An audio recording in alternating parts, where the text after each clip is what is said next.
sir. There we go. Thank you very much. You know, now you clean my glasses for me. Yeah. Hey, you guys take care of your guests. I'm trying to. Water. Yeah, you want some money too? Over the paint handy. Oh, man. Wanted to do a formal introduction.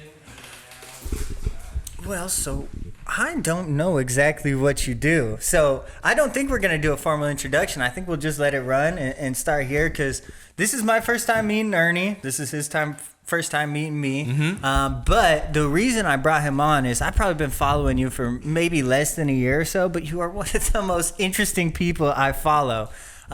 One, I see you pretty often in a lab coat doing some sort of crazy shit with lasers and mirrors and magnets and all sorts of stuff. So that really intrigues me.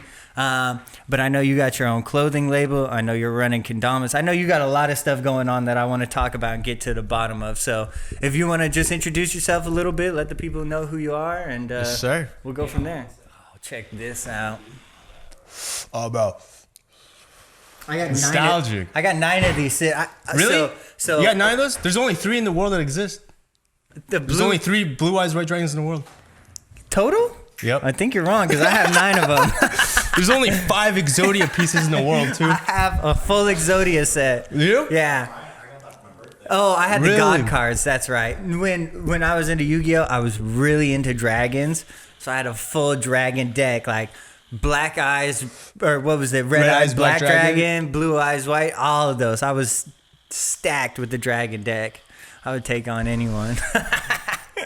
Yeah, no, I have the 3 God cards and the 5 Enkhzaya pieces sitting at home.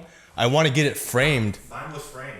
You got it framed? Oh, Framed, yeah. dude, that's so sick. My dad sold it on eBay. Maybe I bought it. Maybe I have. But yeah, should I just introduce myself? Yeah, so my real name is Erdin Ernest Enkhzaya. I'm 25 years young. I was born in Mongolia, and at around the age of 6, 7, our family came to America. I actually lived in Miami, Florida first. Really? Yeah. For like a year. And I was Is that like the closest port from Asia? Or at least the East Coast, We I just guess? had like family friends okay. living there, and they were like a big part of like helping my family like move over here to America. Sick. And so in Miami, like, you know, I'm in first grade, like 6, 7 years old. I walk into the classroom, you know, I'm like the new kid. Miami, Florida is like no Asian kids. And, you know, I walk up, you know, to the front of the classroom, go up to the teacher. I'm like, hey, I'm the new kid. Obviously, I didn't speak that well of an English, you know? Right. But I'm like, hey, my name's, you know, Erdin. I'm the new kid in class. And she's just like looking at me. The teacher? Yeah. And just to give you guys like, to paint the full picture, she's kind of like a Betty White kind of looking figure. Like really So 140-year-old white woman. No, kind of an older lady, like white hair, really, really nice though. And she just kind of like looked at me. It's like this long kind of silence for a little bit. And then she's like, no, I'm going to call you Ernie. And so that's where the name Ernie like comes from. So legally on paper, Ernie isn't like a legal name at all. It's just like a nickname that's just stuck with me forever. She has the authority to just do that? Yeah, so like looking back, First day out, nah, you got your name changed. I'm gonna name you. So I thought that was like looking back. You just thought that was regular. It's kind of fucked up, you know? Yes, bro. Like she could have taken the time, you know, 30 seconds, put in the effort to like learn my name. Couple syllables, put them together. Put them together. I would have corrected her and all that. No, we're going Ernie. She's like, no, you look like an Ernie. But it does kind of fit, you know? I do kind It's of not terrible. It's not a terrible name. I wouldn't have known if you didn't say nothing, but... Originally, though, my name was going to be George. Yeah. Not a lot of people know this. So, like, you know, coming to America, I'm like learning English. I'm like reading books, watching Cartoon Network, Dexter's Laboratory and shit. It's like how I learned English, just through cartoon. You're a kid, you just absorb everything. That's not the first time I've heard that either. And there was this book that I loved, Curious George. Oh, nice. Curious the George, monkey? the monkey.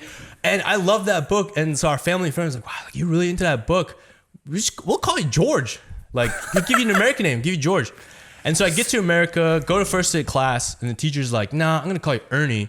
And like, at that time, I was like, damn, like, that's actually kind of cool. Like, it's not that bad. I get home, you know, I'm telling my parents, I'm like, yeah, the teacher just kind of like named me Ernie. And they're like, that's weird. Like, did you tell them like That's you want to not go by your- George? I was like, I don't know. And then later on, my parents sat me down. Our family friends sat me down, and they wrote on a piece of paper, Ernie and George. And they were getting like, to the bottom of and they this. were like, choose your name. Like, choose your name. Isn't that so crazy? That is such like a massive decision. Massive decision. For how old were you? Yeah, Like 8?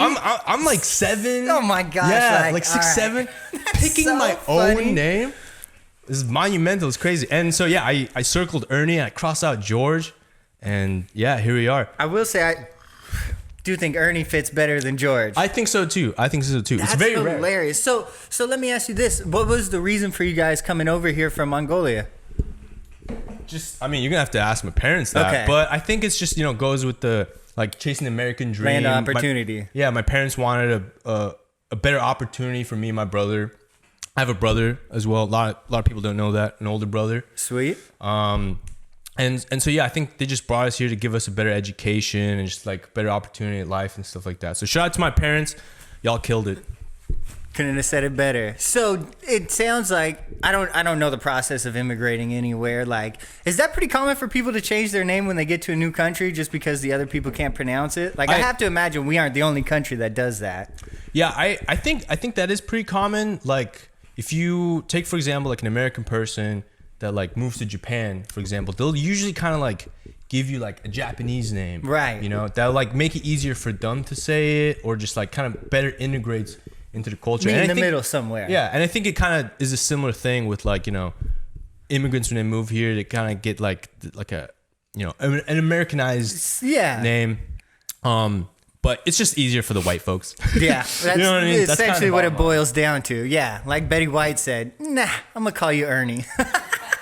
It's crazy. I don't meet a lot of like other Ernies. It's super rare. I used to work at the YMCA. That's the Morgan YMCA, and there was one person that came in. His name is Ernie too. He's like in his 70s, super nice guy. But it was so funny because he would come in and I'd be like, "Hey, Ernie," and he'd be like, "Hey, Ernie, like what's good?" So that was super nice. That was like the only other Ernie I've ever met. Really? In my Just life. in general? In general, yeah. That's kind of cool. I can't say I know any Ernies really either. Or Asian Ernies. Yeah. Yeah. Or like Asian Ernies. Yeah, because like How many birds do you know? I got Exactly. named after I got named after a Sonics player, Spencer Crawford, and my mom thought it was a super original name and all that stuff, so that's what she named me, obviously. And then I grew up and like throughout school there was at least 2 or 3 other Spencers in the class, and so like it just wasn't all that original. So it is kind of nice to find an original name. And I think I'm like a strong believer that like your name carries like a lot of weight. Carries You know what some I mean? weight, right. Like it's who That's you why I are. thought it like- was so funny that you just give, I guess when you come to America, like what the name actually means is probably very low on your list of priorities. It's just, hey, pick one so we can move forward Yeah. and kind of integrate. Yeah. But that is funny. So Ernie, you stuck with it? Dig it? Yeah. Sweet. I think I'm gonna run with it for forever. So how long were you out in Miami for? Oh yeah. So just to circle back to the like process of coming to America, my dad won the green card lottery. Oh, And so that was okay. how we- And that was how we got They to come literally, they are drawing names out of a hat. Yeah, it's right? literally like a lottery. It's I mean, I'm not like some computer system or something. It's literally a dude with names in a hat. I mean, so I don't know like the actual like inner workings of how the green card Yeah. works, but I think it's very From much my like a lottery. understanding, when Yeah. people like the same thing with like the longshoremen and stuff, it's like a lottery system. From my understanding, it's legit like a lottery. Like they just pick a name out of a hat. Yeah. It's kind of rudimentary.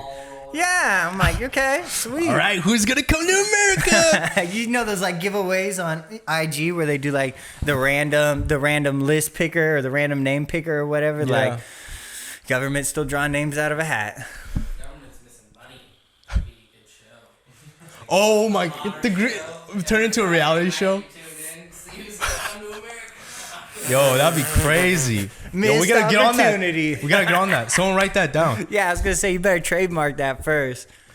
Sorry. No, you're good. So, yeah, and then I think like having the family friends like here in America also helps because you like want to get like endorsements or like sponsors so that like they kind of know that you can get well established if you do come to America. So it like helps a lot to have like a family friend, like a just good someone character statement. Yeah, in America, it's like a reference. You know what I opposed mean? to just coming here totally blind. Yeah. Yeah. Okay. So yeah, we had family friends here. That I got connected through my mom. She's a physics teacher. Okay. And she's was a physics teacher in Mongolia, and she's really big up kind of on the like Hierarchy. the hierarchy of like teachers and like the school system and stuff like that. And so she's able to like go to this international like event where you get to meet like other teachers and educators, and you kind of learn about the program and stuff like that.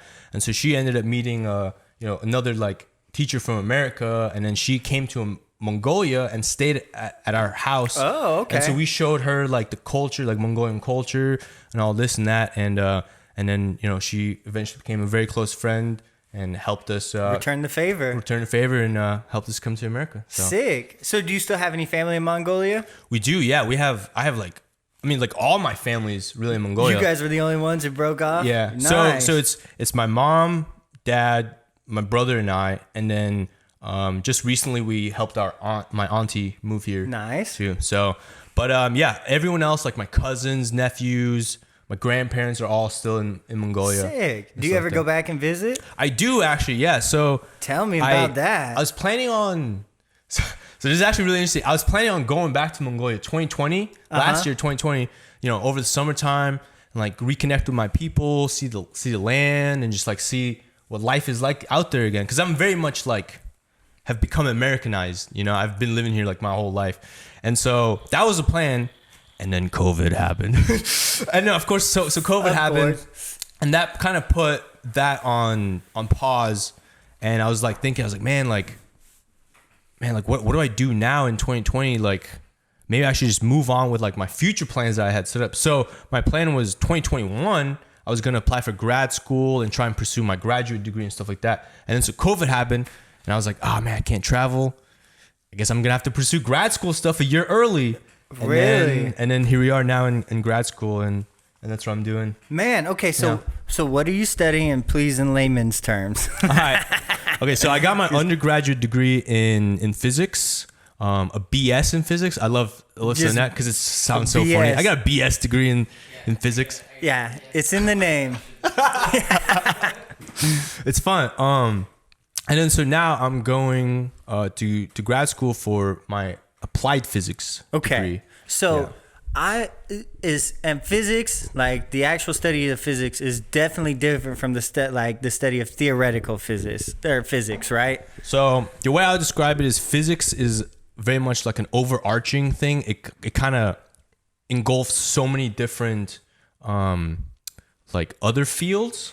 It's like saying art. But there's so many different types of art out there, So when you say physics, it's like a very general type of term. And then below that, you can go into much more detail: theoretical physics, applied physics, nuclear physics, astronomy, astrology, astronomy.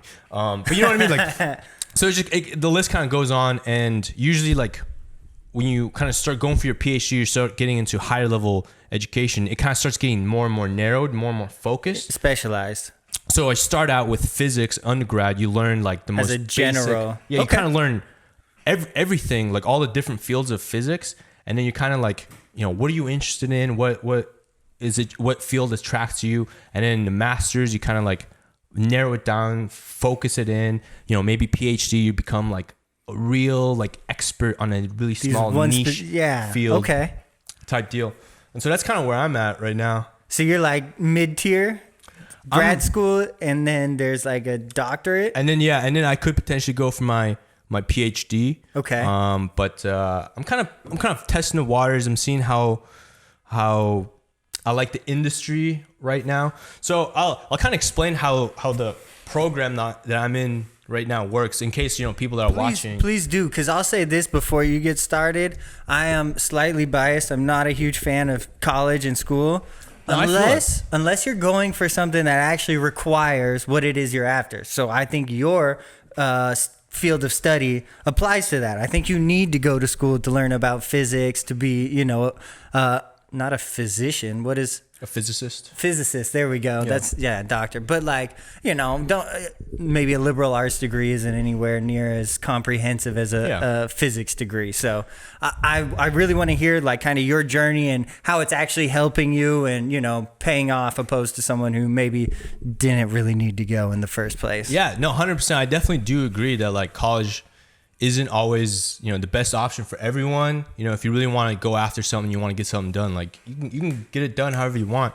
I just felt like for me, the best avenue, the best approach for what I want to do is like definitely you got to go to college, you got to get a degree, because really I'm kind of skipping a little bit ahead. We're gonna bounce around all day, yeah. But basically, like having a degree is like you're getting approved to play with like bigger and more complicated toys. like I think it's almost like a security clearance or something, right? Exactly. The more you get done, the more they trust you with. It kind of shows that you're competent. Okay. Like you can do stuff and not injure yourself or hurt stuff or blow shit up. Yeah. I made it this far without blowing up the lab. And I think it is kind of silly that like you need a piece of paper to tell you like, oh, you're a scientist. Like you can be anyone can be a scientist, like you're just curious about the way the world works, like, man, how do they make these cans? Like, how do they put this color on this can? And like, there's science behind it, and like you can go and research that and figure it out. But the degree part and like learning all that is, I just feel like you're getting clearance, like you said, like you're getting a certificate that just says like, okay, yeah, he can go and play with bigger toys. Like, right. He can play with a laser beam that can like melt your face off. You know what I mean? Which like, I'm you so can't just With like bachelor's degrees, like I was told by nearly every professor, it's like it just shows that you're disciplined. And right. You're willing to spend. handle a job for multiple years at a time. You're willing to invest in yourself for 2 years to get this piece of paper. It shows an amount of seriousness and investment. Yeah. The dedication and kind of discipline and stuff like that. All that kind of comes along with it for sure.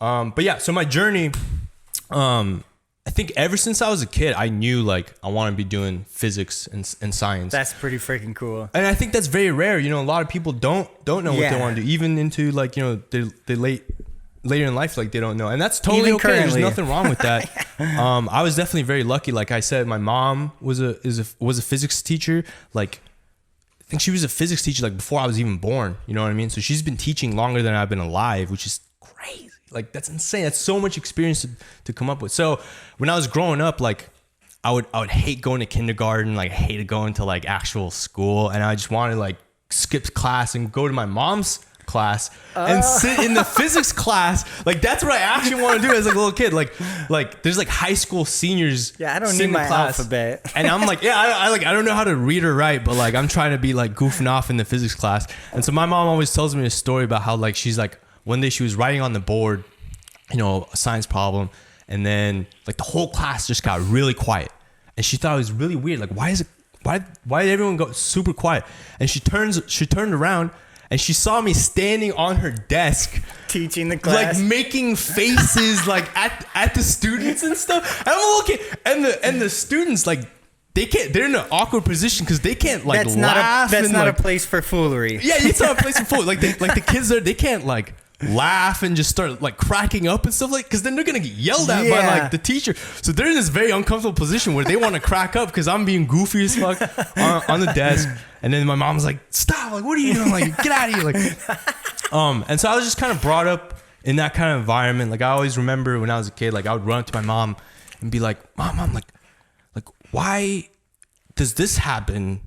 And like I would expect this thing to happen, and it doesn't, and she'd be like, oh, like that's a good way of thinking. Like, so like here's an example. That's freaking cool. Like I remember I had a bowl of cereal that I was eating, and I was like stirring, or I think it was like soup or something. It doesn't matter, but I'm like stirring whatever's like in my bowl, and technically you're like doing work on your like bowl of soup or whatever that I had, because you're putting energy into it. You're starting at one point and then you're ending at another point. So that's, you've changed locations, you put energy into it. And so I'm like, if I just put energy into the soup or cereal, why is it not getting hot? Right? It should be getting hot. Okay. And so when people are eating hot like beverages or soups, they'll like stir their soup to cool it down. Right? Right. And I'm like, wait a minute, like something doesn't seem right here. Like I'm stuck in a weird like logic loop. So I run to my mom and I'm like, Mom, like how come my bowl isn't heating up when I'm stirring it, when I'm like putting work into it? And she went on to explain it and stuff. And basically what's happening is the rate at which you're cooling it is much greater than the rate at which you're putting speeding energy it up into it. So if you get a blender, if you get one of those like really top tier blenders, they can actually make soup. Like you can put stuff in the blender and put it at such a high level that it'll heat up and it can boil whatever's in it. And so technically the physics is there. Like it works, right? I mean, I guess that makes sense. Yeah. You put enough energy into it and it can heat up and boil, you know? So I thought that was amazing. So interesting. And that was like one of those small examples where I'm like just fascinated. I'm like, my perspective in the world is just like instantly changed from moments like that. And I was like, damn, like, yeah, I want to be a physicist. Like, this is what I want to do. That's freaking cool. I remember, so I grew up with ADHD. And so like by the time I was in 3rd grade, I had like this doctor that I went and visited and they gave me medication and all this stuff. And my dad wasn't a huge fan of it, but I remember he taking me to one of my appointments. And I was kind of the same way. Like I always was just asking questions. Now I wasn't from a physicist standpoint, but like right, just from I remember being in the car with curious. him and I'm like 3rd grade, so probably like 5 or 6 or something. And I'm like, why do people smoke? I'm like, everyone knows that it kills them, but they still do it because my mom smoked and stuff. And I'm like, why do people smoke even though they know it's bad? And my dad's like, wow, that's a really good question. Like such a good question. I might not have an answer for it. Oh, wait, how old are you? How old are you? I'm like 6. You're like 6? Yeah. Your dad can't be like, this is cool as fuck. That's why. All he had to say Here, is, smoke a pack. Like, you look cool. this is America, son. Yeah. You can do whatever you want. That's all he had to say. That's so funny. But I still remember that question. He's like, wow, that's like a really good question. And my dad was also really big on, I don't know that he looked at it like this, but they were lectures. He would like, so I remember asking him one time how an engine works. Mistake. Oh, bro. He went like 25 minutes on this car. It's like a 15-minute car ride home. We sat in the driveway for 10 minutes while he finished explaining this. And I'm like, he like Dad, popped open the hood. Dad, you like, lost me at the explosions. Like, what do you mean it explodes in there? He's like, dog, that was like 2 minutes into my talk. You couldn't have stopped me then. I'm like, that was just normal. Yeah, no, but that's amazing though. You gotta be curious, you know. Right. As a kid, like you're just naturally curious all the time, and I think like that's kind of like what scientists kind of still have in themselves is like this natural curiosity about like how does the universe work, like how does this work, like how can I get this to work and stuff like that. So I try and like maintain that to myself and try and not get lost into the repetitive ness of like actual schoolwork where it kind of kills your creativity and kills your curiosity, which is like, you know, it's hard, but you know, you just gotta try and maintain that. And honestly, that's one of the things that fascinates me most about you. I don't know if it's because you're 25 and maybe you haven't been in the line of work long enough, but when I think of scientists, when I think of lab coats, I think of, you know, stuffy old dudes who are in the lab, like no fun, no nothing. But, but I look at you and you got like the spirit behind you. I don't know if you necessarily fit in with your coworkers and whatnot. I don't. I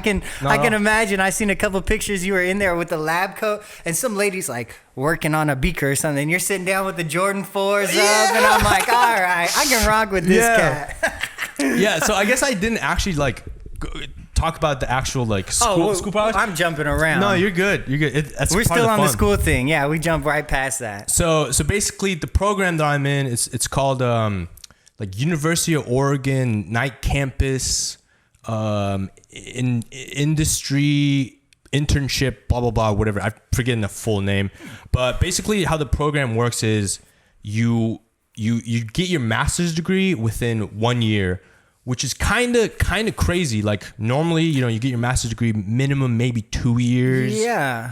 And so the program is very like in your face, condensed. Ooh. Like we're gonna like fly through. You ain't got shit else going on for the next couple. Yeah. Exactly. Like, and I kind of lucked out because of COVID and stuff that was going on. It made things complicated, but I think it made it a little bit easier. So normally how the program works is it starts in the summer quarter, and you take classes during the day and then you go to lab at night. So it's really like 12 hours. So you're doing 2 a days.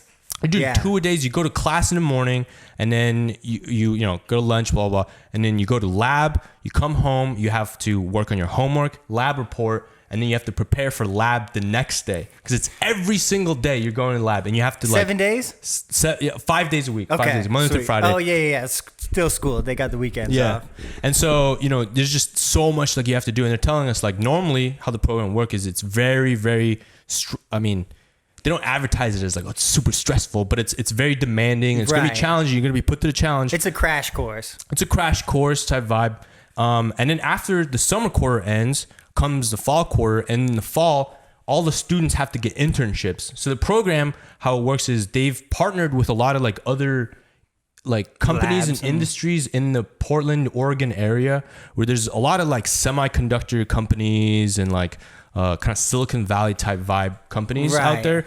And I mean, it's not just the Oregon, but there's companies like kind of all over the United States that the program has partnered with. And basically they create this environment where it's so much easier for the students to like network with the companies and get an internship. So it's almost like they propel you to the top of the list for like internships and stuff like that. So it's a requirement that you have to get an internship. It's part of the degree, but they really help you out a lot to get the internship. And there's also a class that's required along with the degree. It's called professional development. And they basically teach you how to write a resume, how to, act in an interview, how to go through the interview process, how do you network, like they teach you all these Take full things. advantage of what you're here for. Yeah. And I thought that was like a really, really beneficial class because like no one really teaches you like how do you interview? How are you supposed to write your resume? How do you network? Like, well, and not only that, like especially like you were saying, there's a lot of subfields to like physics. Like you can study this one thing and it could have absolutely zero to do with what you're doing at your job in your lab. So like I understand why they have people do the interns because you can actually, there's just some stuff school can't teach you. You got to get in the lab. You got to learn their, systems and everything like comes that. with experience, So that class was really great and it helps the students, get ready for like the interview process. And we're looking at the pickup that's here it right right now. there. That's the spot. You can see me. I'm rocking my MC squared pants with the metallic Air Jordan 4 Fire. That's my roommate and classmate Rachel sitting there. She's actually doing work. I'm over there looking stressed as he's fuck. posing. But also sick though. Like, look at the fit. Anyways, so you get an internship and you're working in the internship for like 9 months until like next summer. And then once you're done with the internship, you basically graduate and you're done. And then hopefully how it's supposed to work is when you graduate, you're set with a master's degree, but then you've also have 9 months of experience working in the industry as an intern, which is huge because that's a lot of experience for one. Good luck getting hired anywhere without any work experience. Exactly. And then because you've been working at a certain company for 9 months, it's basically a glorified training session that's going on. And so the companies, it's so much easier for the companies to offer you a full-time job and just hire you right away because they've basically been training you the whole time. They mitigated their risk of them investing in you and you taking either A, taking their knowledge and running off somewhere else, or B, not being, competent enough to make it through their training. Exactly. And so that's how the normal program usually is supposed to go. But because of COVID, what happened was in the summertime, we only had classes, which is like kind of nice. But the downside is you're not in person. You're only doing it through a video camera, and it's really hard to like... No lab work or nothing. No lab work or anything like that yet. And so you're kind of taking the classes, you're learning the background, the nitty gritty of like what you're going to be doing. And then in the fall, I had to move down to Eugene, Oregon, where I actually had to do the in-person lab work. Okay, so that's what you're doing down there? So that's what I was doing last like fall, from September to December. And that's where that picture is from. That was actually inside the University of Oregon campus, inside their like micro fab little lab that they have. And you kind of learn the basics of like how do you make a microchip. Oh yeah, so basically the program, it's split into 4 different fields. There's like the semiconductor track, which is what I'm in. and then there's like optics, polymer, and then like biosensing, and those split off into like different things. Like I don't know what they really do. Like they probably make like fingerprint scanners, bioscanners, and then they make optics. They do a lot of stuff with like lasers, and then the polymer is like working with like plastics, like polyuro. What? Yeah, it's like so you want to make a certain plastic that has this melting point and it has this specific, very very like specific things. It's like, all right, like how do you make that? It's a very complicated. That's very chemistry based, very chemistry oriented, and then the optics was very like physics oriented because you're like using lenses and lasers and stuff like that. The semiconductor track, which I fell into originally, I wanted to go into the optics because it's very physics heavy, and I was like, I want to do physics, but then they were like, sorry, that track is full, we're not accepting anyone, but we haven't filled in any of the positions for the semiconductor track. Why don't you go for that? You still do physics, but a little bit of chemistry involved in there. And I was like, all right, cool. Like that sounds sweet. Like that sounds like recruiter talk. Yeah, I mean, I was just hungry to like get in there, go to school and like get my master's degree and just kind of evolve. So I was like, sure, like let's go for that. And turned out to be perfect. It's like a lot of physics really, and like just a little bit of like chemistry and stuff like that sprinkled in there, but just enough to keep you interested, huh? Yeah. So if I'm not mistaken, we're in a semiconductor shortage right now. Yeah, how is that affecting your work? It's actually great.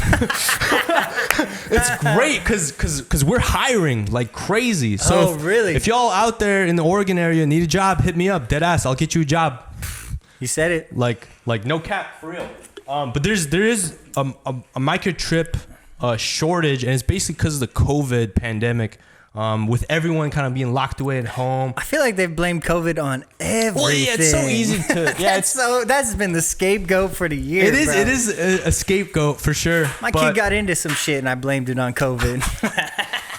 Yeah, I became a drug addict, but it's COVID. It's COVID. You get a whole year excuses, man. You could use that excuse for anything, but use it up. It's getting run out soon. But I think in this instance, it was very much like kind of a COVID-driven type thing. With everyone like being held indoors, everyone's like found a new interest in like wanting to stream and like wanting to start their own vlogs or starting like a podcast, starting an interview show, whatever, getting into gaming and streaming. Everyone's like building their own computers, stuff like that. And so just like the microchip industry just couldn't keep up with the demand. Like I think like GMC, General Motors Company, like I think either they were getting sued or they were about to sue someone else because they had, they signed a contract with a certain microchip company and they couldn't meet for all their EV vehicles, for all their like, just vehicles in general. Yeah. I'm sure EV too. Yeah. If you don't know, all your cars have a computer in them. And so I think that's kind of where like, the shortage came from. But in terms for me, like it's really not that bad. Like I think it's kind of actually nice because there's this like a demand for engineers for this nice field. So you got some leverage out of it. So I got a little bit of leverage. I think company wise too, companies want demand, right? They want to produce more and make more money and stuff like that, although it does come with challenges. Like there is a little bit more stress internally within our company to hit higher % yield results, like to be not like throwing away as much stuff and just trying to get more and more efficient and put more and more products out there. So you guys aren't making semiconductors, but you guys are probably testing them and making them better, or what do you guys do with them? Yeah, so we actually do fabricate. Oh, really? Microchips. So when I say semiconductors, like semiconductors are just like a type of material, right? So you have insulators, conductors, and then you have semiconductors, which are like in between, those two things. But semiconductors could be like, just a type of material. Like even this can could probably be a aluminum. Yeah. I mean, it's probably more of a conductor, but that's basically the material that you use to build devices on. Okay. And then you can basically build to really like, I don't want to say dumb it down, but to really simplify it, it's a switch it's a glorified switch, like that light switch that you have on there. That's basically off. We basically make transistors. That's what I should really say. Transistors is what we make, and power amplifiers. But what basically a transistor is it's a switch that turns on and on and off. And so computers and your phones, everything that involves electricity or whatever, uses that, and it has billions of transistors on one little chip. Or like we make wafers that are 6 inches, which is about like the size of a CD, and it kind of looks like a CD, but then you put like millions and billions of like transistors, basically switches that just turn on and on and off. And then we'll sell that to, say, Samsung, for example, and then they'll take those chips and they'll code it. So they'll tell their software engineers to like, okay, we have this chip that can turn on and off. Now you have to program to determine if it's off, it's going to do this thing. When it's on, it does this thing. Okay. Right? So it's the ones and zeros, the binary ones and zeros. The ones and zeros are just on and off. So you're making the base product, sell it to them, and then they make it their own and program it to do what they need it to do. Yep. Interesting. So I won't say the exact name of the company that I work for, because I don't want to get into trouble for like spilling beans or whatever. But one of our clients is Samsung. Industry secrets. Industry it's secrets. Out. Is Samsung. So like the new Samsung phones have our microchips, and I think one of our devices is even on Mars right now. What? Yeah. So we got contracted by NASA for their most recent probe that went on there. We built them a power amplifier for their sky crane, and what the sky crane is basically it gently brings the probe down and then kind of like lands it gently on the surface, and then it'll fly away somewhere else and then self-destruct. So although it's self-destructed and blew up on Mars, it's still on Mars, made it. which I think is pretty Mama, fucking cool. we made it. That's Yeah. pretty cool. Interesting. So, and our company does something very interesting where we work with a material called gallium arsenide. So Silicon Valley, it's all based off of silicon chips and silicon microchips, right? So silicon, it's the element right below carbon, and it's super, super abundant, right? Silicon is just sand. So Okay. basically you can go out to a desert, you just take sand, you can purify it, and that's a whole like industry in itself. Is like, how do you having make a sand shortage as well. Get the fuck out of here. So we're looking at gallium arsenide right now, and the difference between these two materials is that one, it's super, super expensive. Silicon is The like one you guys are working with is super expensive? yeah. So we work at gallium arsenide, which is super expensive, and it's really, really delicate. Like it's really easy to break, and so it's like you gotta be careful when you're working with this. Yeah, like so you can pull up some of these pictures. Like, just click on any random one. Yeah, so it'll start like that. So basically, they'll like melt it in like a super hot like bath type thing, and then they'll put in what's called a growth seed or something like that. And that seed, it's like growing or like rock candy. Have you guys ever tried to make your own like? But Yeah, it's a caliper. same thing with like HPA or high pressure, high heat treated diamonds, like lab grown diamonds. Yeah. Yep. Yeah. And it's basically the exact same type thing. And you're basically they pull the seed out of this like boiling, hot magma of salt, and they pull it out and they grow it in such a way that it's purified, and it's like 99.99% like pure silicon. And they grow it so that the crystal structure is in a certain way. It's in a 100 orientation. I know that doesn't mean anything to you guys, but like it's just the way the crystals are oriented in such a way that it makes it so ideal for building these devices on. But gallium arsenide, it's super hard to make. It's really hard to work with because they're so delicate and brittle. It's really easy to break, but it has this property where the electrons can flow through them at a much faster rate. So it's called electron mobility. It's how well does the electron move through the substance. And so because that is at such a higher level, you can create devices that work much faster. Okay. It can meet power demands. You can put more Stuff and more like 5G and all that. Yep, we do build 5G devices. Okay. and just Dude, this is stupid interesting. overall is dope. But so just to put it into perspective, one of these silicon chips, like so one of these circles, right? Like that's a wafer. That's what we call them. That's like a 6-inch wafer, gallium arsenide. That, depending on how it's purified, where it came from, that's like $1,000. It's $1,000 right there. And they're just growing that in the lab. And they're just so we don't grow the actual gallium arsenide. We get it from another company, but we build the devices on that, and then we sell that to whoever else. But so yeah, that's really expensive. That's like $1,000 compared to like a silicon chip, maybe like a couple cents, maybe $1. Oh, right? really? So that's like $1,000. That's like a couple orders of magnitude more expensive. And so imagine this: like I'm at work, I'm in the fab, and we have these cassettes. So we're like handle our products, whereas like places like IBM or Intel, everything's automated, right? Like they don't have any humans touching their hands, because that's obsolete, and like that's a really dirty way to like make devices. Yeah, robots right? only over here Type shit. But I mean, it makes sense because like IBM, Intel, they're like a $400 billion company.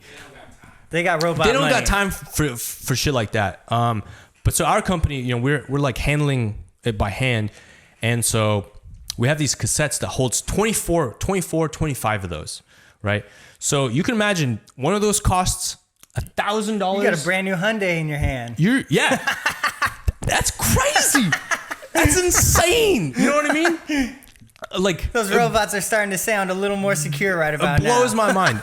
And that's not even like where it stops. So on top of that, you have to use rare earth elements to build your device further on, right? So we're using copper, silver, and gold on our devices as well. So we have this like, I don't know if I'm like saying too much about this, but like at our company, we have like this, like literally a safe that's like you have only a couple people know the codes to it. This is tweaker heaven. This is where they keep the copper. Well, I wouldn't say it's the hardest thing. I'm sure like Ocean's 11 or something could get in there, yeah, type shit. But it's definitely like a heavy, like big safe, and only a handful of people are allowed access to it. And it makes sense because there's gold and silver and like copper and stuff that's in there. That real tweaker's heaven. Yeah, That's so it gets really, really expensive. So like you start out with a bare gallium arsenide wafer, maybe like $1,000. You start working on it, you start etching it, you start depositing gold, silver, wherever you start building a device.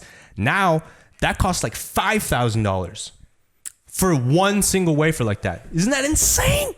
And I'm just now we're getting up to a Maybach. If each one's 5 racks, it gets up there, man. Oh it's crazy. My gosh. And I'm just like handling it like with my hand and like walking around. Yeah, I mean, they have all these people like, really trust me. Yeah, I mean, they have a lot of like, they're like, this kid's got his master's degree. Break one? Yeah. So I never have, and I hope I never do. Knock on wood. But I have heard stories where like they'll drop it, or like even the robot will like mishandle it and it'll like break it, or like because accidents happen. You're like in a factory, your robot or your like tool isn't gonna work 100% right all the time. You know what I mean? Trust me, I know. I've drove off from a gas station with the gas pump still in the bale truck. You crazy. Accidents happen. And so those will result in what are known as scraps, and basically the company will do everything in its power to try and not scrap it. So if it's physically broken, and you haven't like worked on it or whatever, we can possibly send it back, and they could remelt it down and like save it, right? Or if we just mess up a certain process on it, like it didn't actually physically like break into pieces, it's just we just fucked, like a tool went haywire and it did something wrong, and it like deposited the wrong amount of stuff on it or whatever. You can do a rework where you send it back a couple steps, you strip off the whatever, and then you rework it, and you can try and mitigate your damage that way. And so that kind of goes into what I actually do at the company. So I'm what's known as a process engineer. Okay.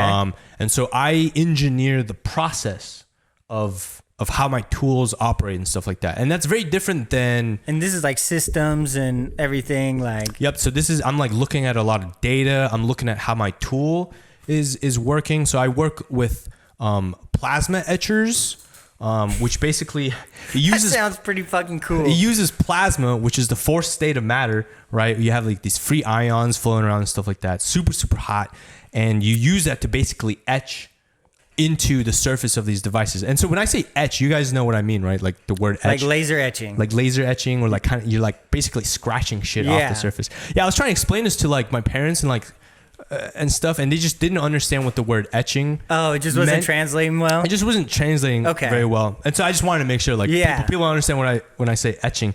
So yeah, I usually think of like knickknacks and stuff like that. But yeah. Exact same concept, and we're basically just using a certain gas, like certain different chemistries, and then we're superheating it into a plasma, and then we use that to etch stuff. And so that's what's known as dry etching. And there's also wet etching, where you use an actual chemical bath. So like hydrofluoric acid is what is like a pretty common thing that you use. Now hydrofluoric acid is a very, very dangerous, volatile chemical to use, right? So when we're in this picture, I'm at the University of Oregon. I'm in a photolithography room. It uses like yellow light. That's and whatever, like the dark whatever. room.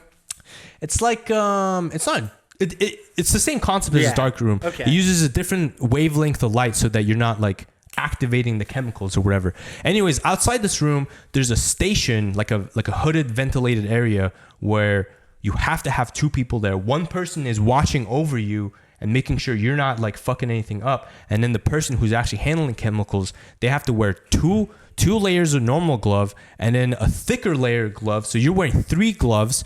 And then you put on a thick apron, you put on a face mask, like, you know, not like besides the normal. You guys are mop level 4. So it gets really intense. And then there's a certain like gel or cream like at the station called like calcium bicarbonate or something like that. And so hydrofluoric acid, what it does, if it hits your body, it attacks the calcium in your bones. The fluoride atoms. It goes straight to the bones? It'll attack your bones. The fluorine atom is super reactive. It wants to bond with calcium because it reaches a better energy, you know, a more stable energy level when it bonds with calcium. Atoms are going to do what they're going to do. Yeah, and you have a ton of calcium in your body. God. And so they were telling us the story about how fingernails, like everything, man. Like you can get nerve damages and stuff like that. But basically, they were telling us like if you spill, you know, hydrofluoric acid on your gloves, you first take off the first layer of glove and see if it's gone through that. And if it's gone through that first layer, you take off your second glove and you check that third glove. And if it hasn't gone through the third glove, I mean, if it has, you take that glove off. And then if it feels wet on your hand, then you have to take that calcium bicarbonate gel and put it on your skin or whatever and that it got. Just suffocates it or something. So it has the calcium. The gel has calcium in it. So you're basically neutralizing the acid and stuff like that. But there's horror stories that I've heard where like people don't get to the safety measures in time, and it'll eat away at your bone, and it's like having like a jello hand. Like, isn't that crazy? Isn't that insane? That makes my skin crawl. I mean, it'll kind of burn. You'll get like a burning sensation, but it's subcutaneous. Like it'll seep in very rapidly and just start bonding with the calcium in your bones and stuff like that. And I've heard stories that like, I think like maybe Intel, there was an engineer who was working late at night, kind of like by himself, wherever. And I'm pretty sure Intel, what they do is they run vaporized hydrofluoric acid. So this is just normal liquid room temperature hydrofluoric acid that's super, super dangerous. And then what they do is they vaporize it. So it's a gas. And I mean, it's kind of smart. It makes sense why they do it in terms of a factory. And they run it through pipelines because they need to transport this chemical to different parts of the fab as fast as possible, whatever. Anyways, this engineer's working on it, and I think he's working on a piping. He didn't realize that it hadn't been shut off or something. The pipe burst, and he got hit in the face with vaporized hydrofluoric acid. And before the dude could even run downstairs and like get help, he's dead.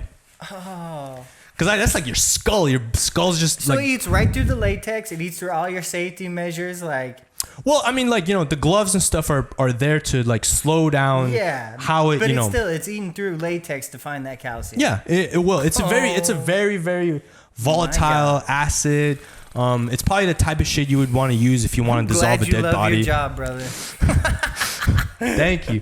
Because I work at the post office and they asked me to do the smallest stuff, and I'm like, Yeah, fuck I don't that. know, but they never asked me to handle vaporized fluorescent Hydrofluoric acid. Hydrofluoric Like, acid. What is this? What are you pulling up? all right, so this was like last year. COVID was hitting, and like I'm at home, bored as fuck, and so I'm obviously very much into clothing. I get It's the another one feeling of my you're a love. busybody. I try and be busy. I try and stay active. There's a lot of people say like, oh, you don't get self-worth out of like how much work you do and blah blah blah. And like Said to sitting on the each- couch. To each their own. Like I think this is like artwork. Like I this is all stuff I had to learn. I had to teach myself. You can see I'm like just in my own room, like like the most janky setup. People who actually do screen printing. This is Yeah, I what was I'm just doing. gonna say this is a first for me. Seeing Oh yeah, so I sewed that from scratch. This is the first time ever. Like you made this video too. Yep. That came out well. Wow. with the blue eyes white dragon. I can't believe you screen printed on corduroy. That's Crazy. so hard. I've never seen that. I was really surprised at how well it actually It came turned out. out really well. Yeah, Do you burn your own prints and everything? I do. Yeah. Do you design all this? Yep. Wow. Yeah, or at least I try to. There's a little bit of software help. Like that I you can get. see a lot of this has to be science orientated. Like Yeah, yeah. wow, that was freaking cool. We're gonna put that up for sure. Thank you. I didn't see that one. But yeah, I forgot exactly where I was. But yeah, that's pretty much what I do for work. Yeah, That is plasma, very building interesting. stuff. Yeah, so process engineering. That's what I was talking about. Process engineering. That's basically like maintaining my tool, like that plasma etcher or whatever that I use. It's a really really old device. Like it's from like the 70s or 80s The and stuff like specific that. one you're using, or just the technology? The technology. Okay. Well, like the specific Jesus. one that I'm using, but also like the technology as well. It's very very old. Like if you want to fix it and stuff like that, like you have to go onto eBay and look for Is it- like tool parts, which is crazy because it's like this is a fab. Like this is a big company. Yeah. And you're on eBay like looking for tools and stuff like. Well, but that's the way it goes, Like, Has it not been improved because they got it right the first time, or like?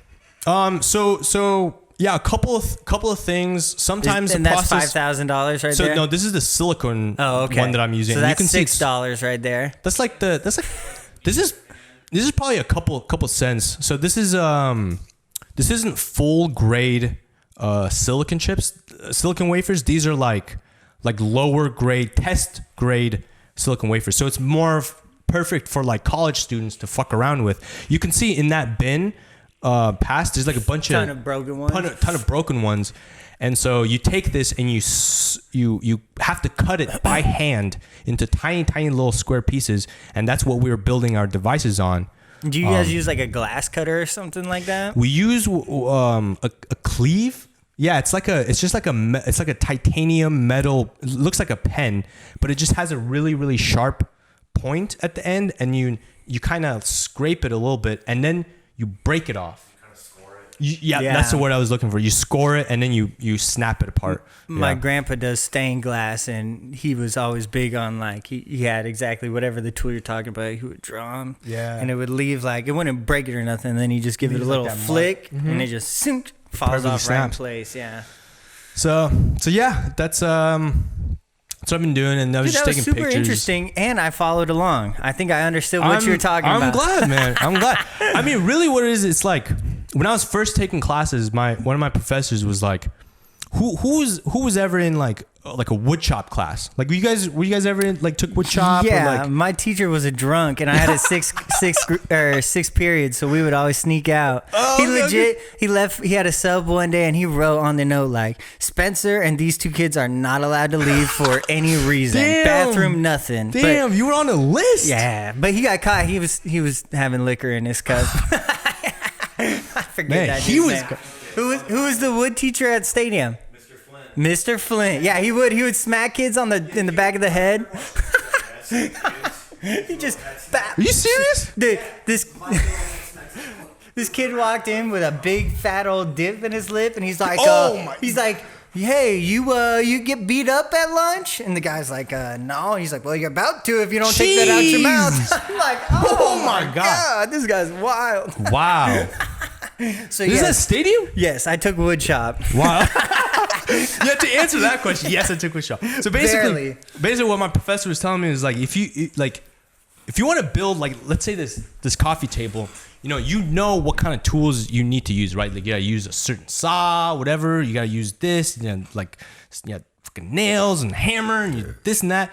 And like, it's like very much that similar concept, but applied to much, much smaller scales, right? So there's like a way to like cut it. There's ways to like, put stuff on it, glue stuff on there, or like whatever. And so like, it does kind of sound complicated, but if you just kind of spent time with it, like the whole process, like it's very intuitive and it makes sense. Like it's not very hard to follow along. But like maybe if you want to go into like the deeper science of like, like what kind of gas to use and like what plasma and like all this stuff, like that gets real fucking complicated and stuff like that. So where do you see yourself heading in the career? Like, do you have future plans? You plan on being there forever? Yeah, let it ride. Yeah. So all right. So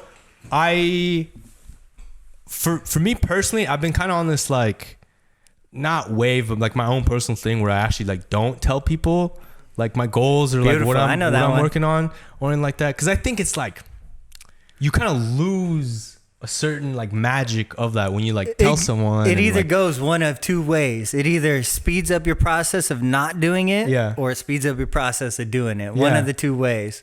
And so like what I figured was like, if I tell someone like my goal, whatever, and later on I decide like, oh, this isn't my thing, like this isn't my avenue, which is totally fine. Like I think people out there are like, you can do that as a person. You can do that as a person. Like it's okay to drop a thing that you're doing if you're not into it. Like that's like I want to be a stand-up comedian and then I didn't want to be a stand-up comedian. Like that's totally fine. Like that's totally chill. You know what I mean?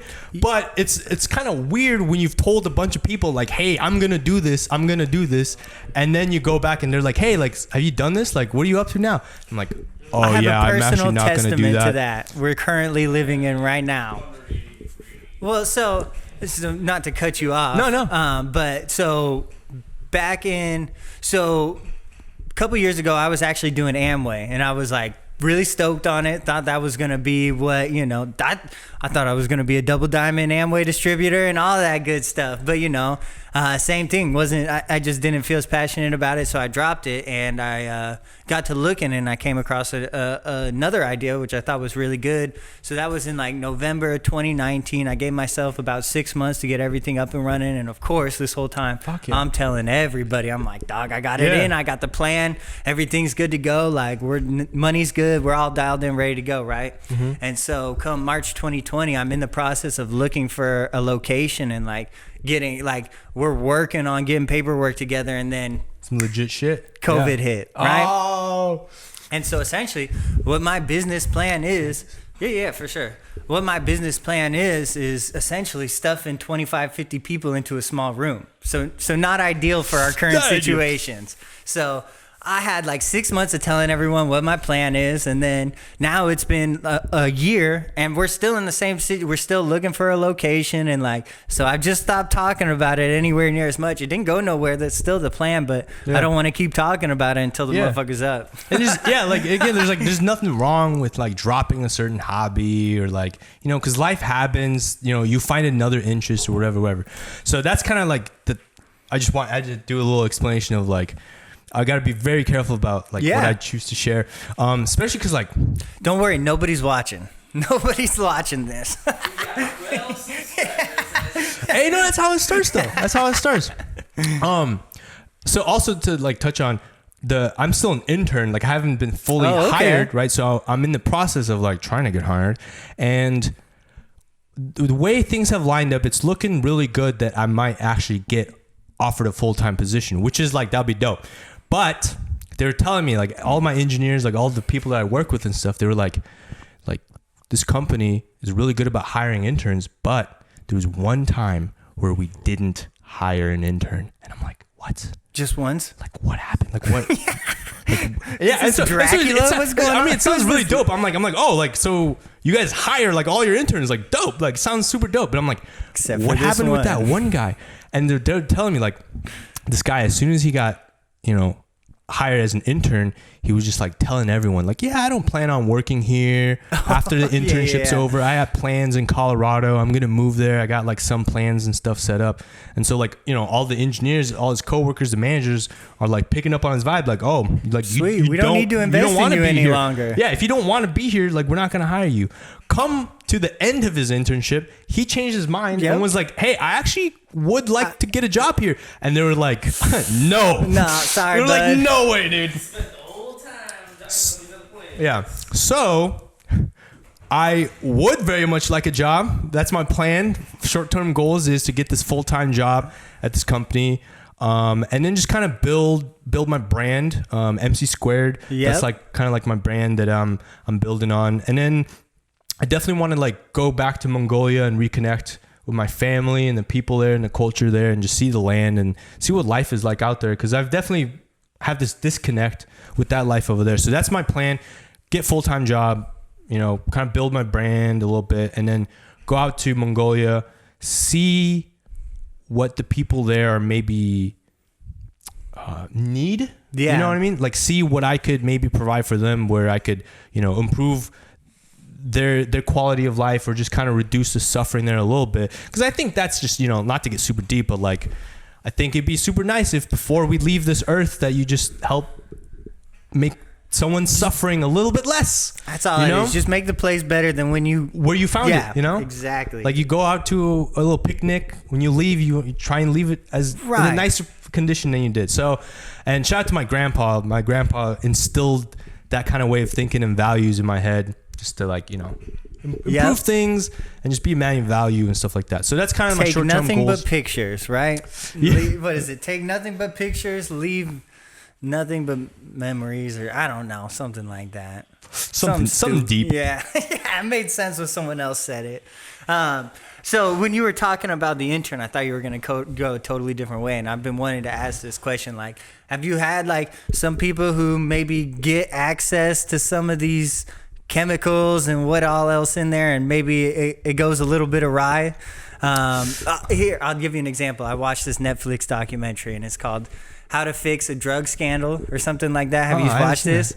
So this lady, her job was the cops would arrest people. They would take the drugs as evidence. They would send the drugs to her lab so she could confirm that they are in fact, these drugs. Yep. And not very far into the gig, I see where this is going. She's decided not only to test and make sure it was coke, she wanted to test and make sure it was good coke.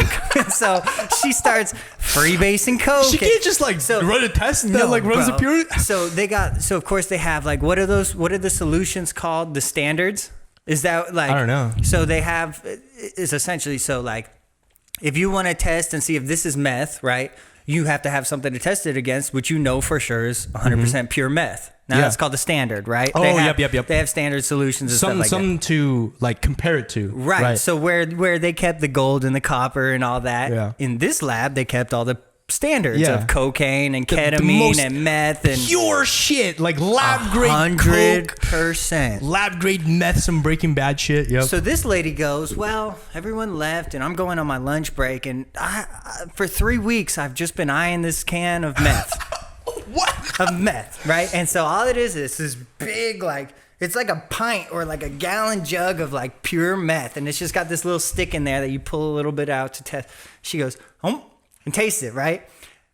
And soon she's doing it every day. You can do that? You can and just then she's doing it meth? like 4 times a day.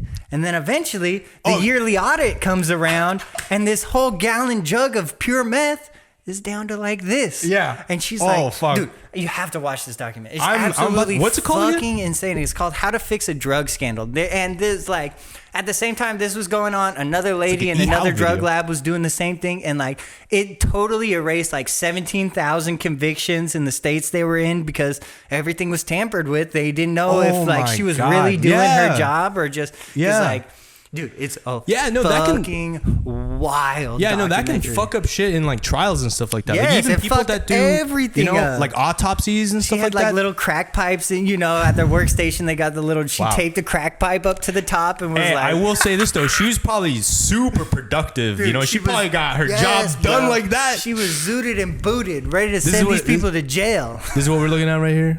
Play this trailer. Yeah, while you're doing that, I'm gonna take my hoodie off because I'm super hot Yeah, I right now. know. I'm about to take this off too. Synchronize. We'll put the screen record up while we're doing this.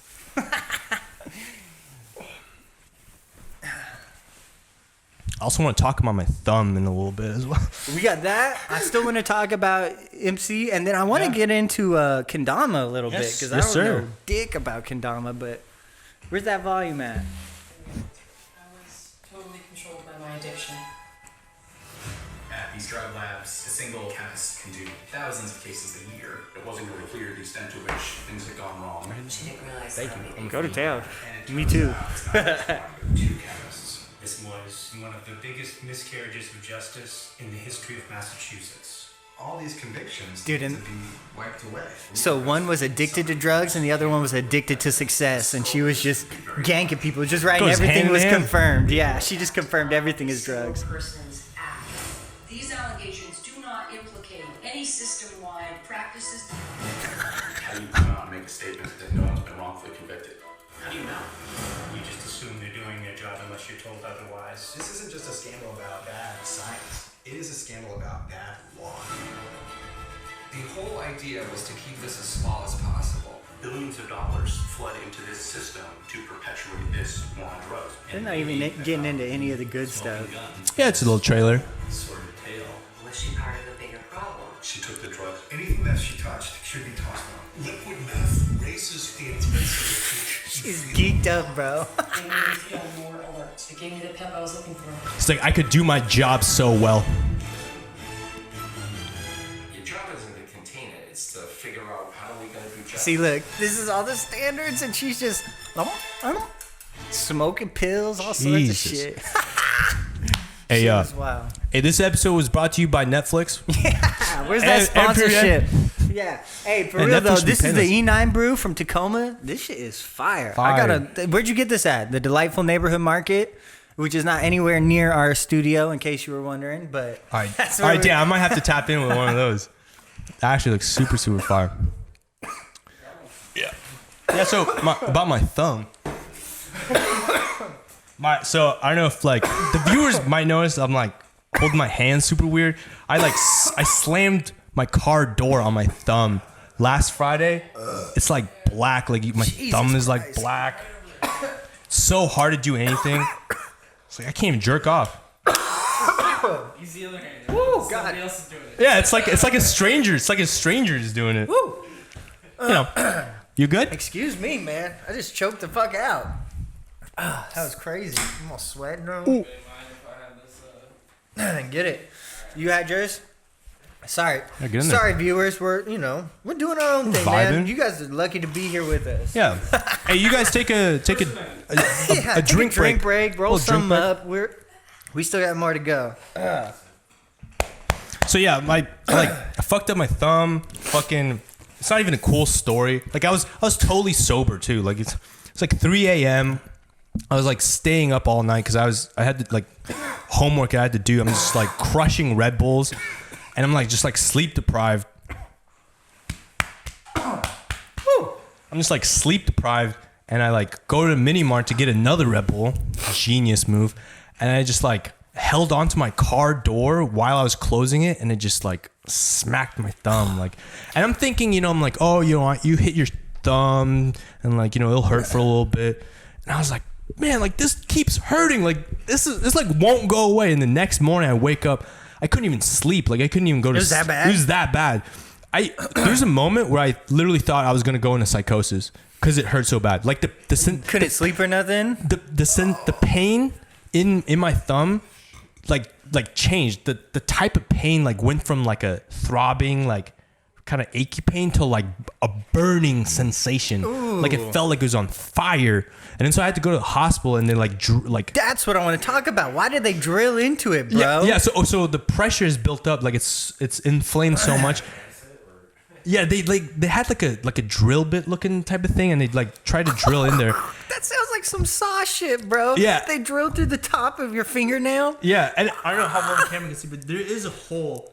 Yes, bro. There's a full hole. There's a full hole, and so actually, I had to go to the hospital twice because the first time they drilled into my finger, they didn't drill deep enough. Sweet.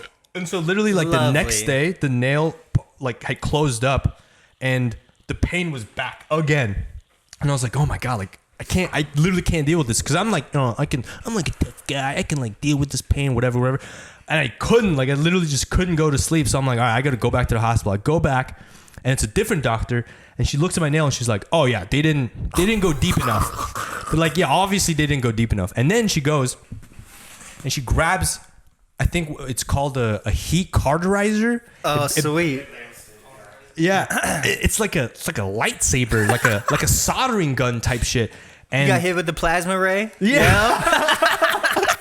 And so they basically like melt my nail and like get into it. And so that's the actual like bigger hole. But that was such a relief. Like instantly the pain was like so much relief. Have you ever, oh my god! Like, have you ever lost a fingernail before? I've never lost a fingernail. I'll tell you right now, you're gonna lose that one. Yep. And it's not fun. Literally everyone on Instagram, as soon as I posted a picture of my thumb, they were like, "Bro, you're gonna lose your nail." Yeah. And here's the most fun. Like, tearing the nail off is always a fun one because it never just falls off. It gets like 85% of the way, and then you have to tear that last little 15%. And then here's what's the best part: it never grows back the same. This may continue to happen to you. I got like my little pinky toe. I stubbed it once, and the whole thing like came clean off on the stub. Like just one foul swoop, everything came off. And ever since then, like I got a little half stub on my pinky, and like I can't clip it no more. Like you literally like you just have to. It's a totally different type of nail. You just gotta peel it. Yeah. Wow. It never comes back the same. Speaking of, I will say though, I'm excited for the new nail to drop. Yeah. It's like some hype beast shit. Yo, your new nail just dropped. Summer collection 21 coming. Yeah, for real. Do you have any medical training? This is totally off topic, but that's so funny. I actually, when I was a kid, before I wanted to be a physicist, I actually wanted to be a brain surgeon. Oh, and Jesus. So I was a little kid just reading dictionaries. You and didn't settle for nothing weird. as a kid. A brain surgeon and a physicist. Yeah. And so I dropped the brain surgeon thing real quick because I realized you have to like go to grad school and then medical school, and then you become an intern, and then you have to like go through this whole long list of things, and then like 40 years later you might become a brain surgeon. And I'm like, all right, $650,000 later. Yeah, but by that time, like they've advanced, robot technology so well that robots are the ones doing the surgery. And I'm like, fuck, dude, like I'll do physics. But I wouldn't say I have exactly medical training. I'm fascinated by like health and fitness. Like it's like kind of something I guess people might not know is like I'm really big into like fitness and health. Nice. And just like trying to take care of my body and shit like that. But I was like big into like House MD, like the medical shows. I'm like watching those. I'm like, I love House. I've developed like a recent fascination with like I'm not a huge gun guy, but I do like the culture around it. Yeah. Like there's a lot of rootin' tootin' wild people out there that 100%. I like to kind of, it's not exactly how I feel, but some of the stuff, but so a lot of these. I fuck with guns. Yeah, I fuck with. That's gonna sound super weird. Let me put that right. I fuck with guns too. I'm just not a gun heavy dude. Yeah, as like an engineer, as like a physicist, I can appreciate the beauty behind what goes into making a gun work, because that's some sophisticated fucking technology that's going on. You know what I mean? It's crazy. But a lot of people are doing some fucking whack shit with it. Well, and no shit. Well, ain't that about how it goes with anything? We build something cool and then some other asshole ruins it for us. Yeah. But like nuclear energy. I bring that up because I got a buddy who is trained in like trauma response, like just even first stuff. Responders. Yes, exactly. And so I've been really wanting to get trained up on like tourniquets and like the whole kit and whatnot. I didn't experience anything like this, but like last week I almost was in the middle of something. I pulled up to the gas station and I'm sending a text, and then I see this group start to gather outside. And like I got a homie who works at the gas station. I see him out, and he's not a big dude. Not that I'm a big dude or anything, but I'm like, if there's a fight, like I got to get my homies back, or at least do what I can. So I get out, and as I walk up there, he's talking to someone. I'm surveying what he's doing. Then all of a sudden, this other lady comes in and she's like dragging her bumper under her car. And like she pulls up kind of in a spot, but not really. Like, you know how they have like the concrete curbs and stuff to make sure you don't jump the curb and hit the store or nothing. She parked on the side of those, pulls in real slow, and then hits the curb and is still gassing it. So she's up against the curb, tires are spinning. Like if she jumps it, she's jumping it and going through the store. There's people out there. There's a whole crowd of people like filming this whole thing. My buddy, he has got her door open and he's like, you're fucking drunk. She's like, I don't drink. He's like, you got a fucking 40 right there in the middle console. And she grabs it and throws it. She's like, not no more. He's got it all on film. And so he's trying to like push her and get the key. And I'm on the other side and I look and there's no keys it's a stolen car. And so I'm looking and I'm like, just hopped out of my car. And luckily I got my keys in my hand and I see I'm like, this should fit. So I pop her door open, jam it in there and turn the car off. And then her car key, the ignition locks up on my key and it's not spinning out. So I got to freaking rip it out. And luckily I did the car because she was literally like 45 seconds to a minute just sitting there spinning tires and like, all it takes is a second to catch, and that's just going over the curb into the store, and it's a whole so that's all bad news. So we get the car off. She's thrown this beer out. She pops open her glove box, and it's floor to ceiling, just filled with tinfoil. Like this lady is just not even on this dimension, bro. She's she's on some shit, bro. So what happened was she rear-ended someone, tried to do the dash, threw it in reverse, and reverse bashed into the person behind her, and so like. Everyone signals they're in here. And so she gets out of the car, grabs all her stuff. It's a stolen car. She don't give a fuck. And she walks into the store. Now I pulled up to the store to get my stuff. So I'm in the store. I'm not trying to get run over or nothing. But she walks in and she's like drunk. And I'm like, hey lady, like beer's in that aisle if you want it, like fucking with her. And she's like, dude, this is crazy. Excuse my language, PC police. But she's like at the stand. She's like talking to the guy, and she's like, yeah, that fucker made me hit him, and then wouldn't even help me get my bumper out from under his car like a faggot. And I'm like, Jesus Christ, lady, you're drunk, you're high on pills, and you're not PC. Like, this is not gonna fly. You need to get the fuck out of here. Wow, that's where I draw the line, lady. So she's like. I'm cool with the meth, but as soon as you start throwing the F-bombs around, I'm taking your meth. And so she literally walks in there and tries to buy a pack of smokes, and the dude's like, he obviously just seen what all happened. Yeah. He's like, no. Do you have ID? And she's like, no, I don't have ID. He's like, I can't serve you. So she walks from here across the street to the bar, and she got kicked out of the bar as fast as she got kicked out of the gas station. And she's just roaming along, no shoes on, just lost in her own world. She's not actually trying to get away. She doesn't know what's really going on. And so I'm like, I'm not a huge fan of cops. I did my good deed. I'm out of here. But like just incidents like maybe not that one specific. I just wanted to kind of tell a story. But like my homeboy, I was about to say, like, did you have to like do a Heimlich maneuver? No, I didn't. Some shit like. But I'm happy I didn't because I don't know how to do that shit. I need to learn that shit because I got a buddy who is super into guns. His dad owns Federal Way Discount Guns. Shout out to you guys. I was watching his story and he made some video about, the proper way to eat this burrito, and he just threw it away or whatever. It was a shitty burrito. It was like some veggie burrito. He's like, here's the proper way. You put your sauce on it first and then you throw it away. Don't touch it. Don't eat it. Just that's the proper way to eat it. Throw it in the trash. And then literally the next one, he's like, well, this is why you should be trained in medical emergency. Like, I just went from making that stupid ass video about a burrito to pulling up on scene to a car crash where this lady was ejected out of her car, had all her teeth knocked out, like, and all this shit. And like, he went to work, and I don't know if she was gonna die had he not been there, but I'm sure he definitely helped the situation. Was able to apply gauze and all that other stuff. Yeah, man. But it's just. This is your dad? No, this is my buddy. Oh, he's your buddy? Yeah, well, shout out to your buddy, man. Damn. Yeah, for real. And this was like his second incident in like 6 months or something like that. He rolled up on a crash.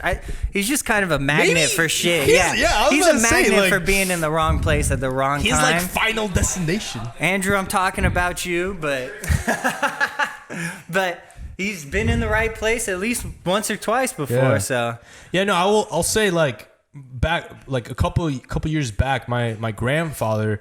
He was like, taking a stroll out and about. This is like in Mongolia. And like, my grandpa is a very like kind of active person. He like served in the military over there and is just like very, like kind of a very hard, like, solid kind of, kind of a solid, real solid dude. I mean, not like a Actually, I won't go. But like, he's like a very good guy. Like, takes care of his body and stuff Salt like of that. the earth. And then There we go. he had a stroke. Oh, just Like, out of the blue. Totally out of the blue, and just like collapsed on the side of the on the side of the road.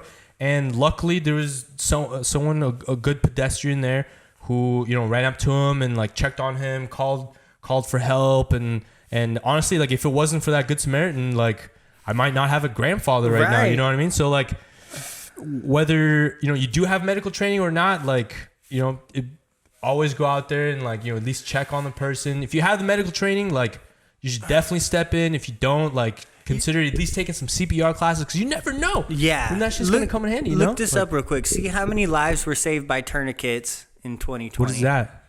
Tourniquets? Yeah, tourniquets is so like, say you get shot in the arm or something. Oh, they're right? like basically like tourniquet is something aid like, kits or something. or even better, like not that you probably have any experience with this, Getting but shot. like shooting up drugs or something. You know how they put the belt on their arm? Oh, and they yeah, tie it yeah, up? yeah. That's essentially a tourniquet. Oh, okay. It's not doing the same. I mean, it's kind of doing the same thing. Right, but it's like, kind of like cutting off it keeps a little the blood, bit of blood yeah, circulation, it helps it coagulate right? and all that stuff. Wow. I heard something, Saving and it lives was with like tourniquets review. July to August 2020, so I'll let you know when they're. it was something. Okay, maybe it's not this year, but recently, like tourniquets have really been on the rise, and they've essentially cut like the murder rate in half in some places. Is what I was hearing somewhere. Wow. I can't source that, but essentially, it is a tangent. But that might also have to do with just like people, want to like educate themselves, right? And, like, we have these prepared. medical practices, and they are available to the public. This is not something you have to be a doctor to do. So I encourage everyone. It is good information to have on hand. Some like basic medical education stuff like tourniquets and. Oh yeah. Later on, they can. Yep. Sure, but when they definitely can't sue you if they're dead. I'd rather have a live person sue me than let someone die that I could have saved. Really? I would think you really so. think so? I would think so. I'll fight that in court. I think that is it's a very complicated, I think, type of thing. Because like, I mean, yeah, you yourself, you would definitely go and help someone, but like, there would be the person out there that would definitely think about stuff like that and be like, yeah, for sure. And if them, that's the person I help, we have a totally second altercation coming along. But that, I still feel good about what I did in our first time meeting. I guess. I don't know. I'm kind of dealing with the same thing with fucking insurance right now. I got rear-ended, and like, when you get rear-ended, what's the first thing you do? My back, my neck. I'm fucking already having a day where I'm like, I don't got time to deal with it. Yeah, I know. Come on, you set yourself up for that. But I'm like, I'm not that kind of person. I like making my money. I don't need to steal money from someone else by suing them on some bullshit. So I hop out. I'm all good. You all good. All right, it's great. You rear-ended me. There's no two ways about this. Your insurance will pay for it. Great. Fortunately, the insurance is, they have a way of making it not so easy. And so it's just some bullshit. So you're right, those people are out there. But hey, even if doing the right thing doesn't turn out the right way, doesn't mean it still wasn't the right thing to do. Yeah. No, 100%. I mean, like, even if you save someone's life and then that person goes in turn and like you have every right to beat the shit out of that person. I'm sure they have family members or whatever that will be grateful for you, that like you helped them and be there. And I'm grateful for that stranger. I don't even know who the stranger was that helped my grandfather, and like, I mean, his not 100%. Obviously, like what happens with strokes. Strokes are fucked up, but. For the viewers, get educated. Yeah, go, we took go a weird YouTube, turn. Go YouTube a CPR, Heimlich maneuver, tourniquet, video.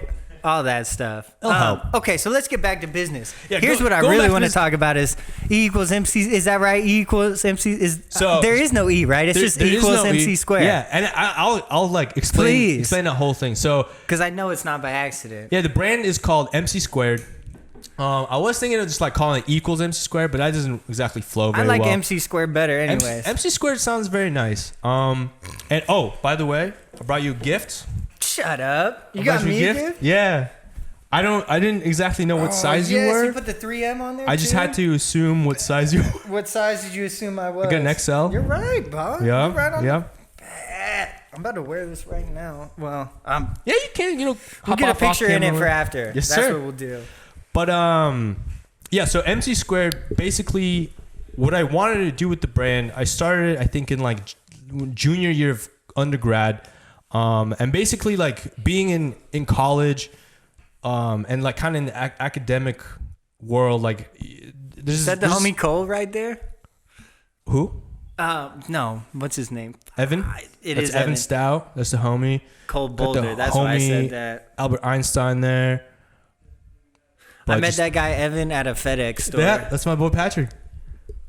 Crazy shit. But anyways, yeah, so I'm in school and, you know, obviously I always loved clothing. Like ever since back when I was like a kid, I specifically remember this one time where like, you know, back in Mongolia, I'm like walking with my parents and like for some reason I really wanted to wear a long sleeve shirt underneath a t-shirt with shorts. And for some reason, like I had never seen anyone wear clothing that way. Like, you know, like kind of like long that sleeve under a short sleeve. Long sleeve under a short sleeve. Like that's a pretty common thing. You know what I mean? Like they even have the shirts where like the long sleeve is like sewn in underneath.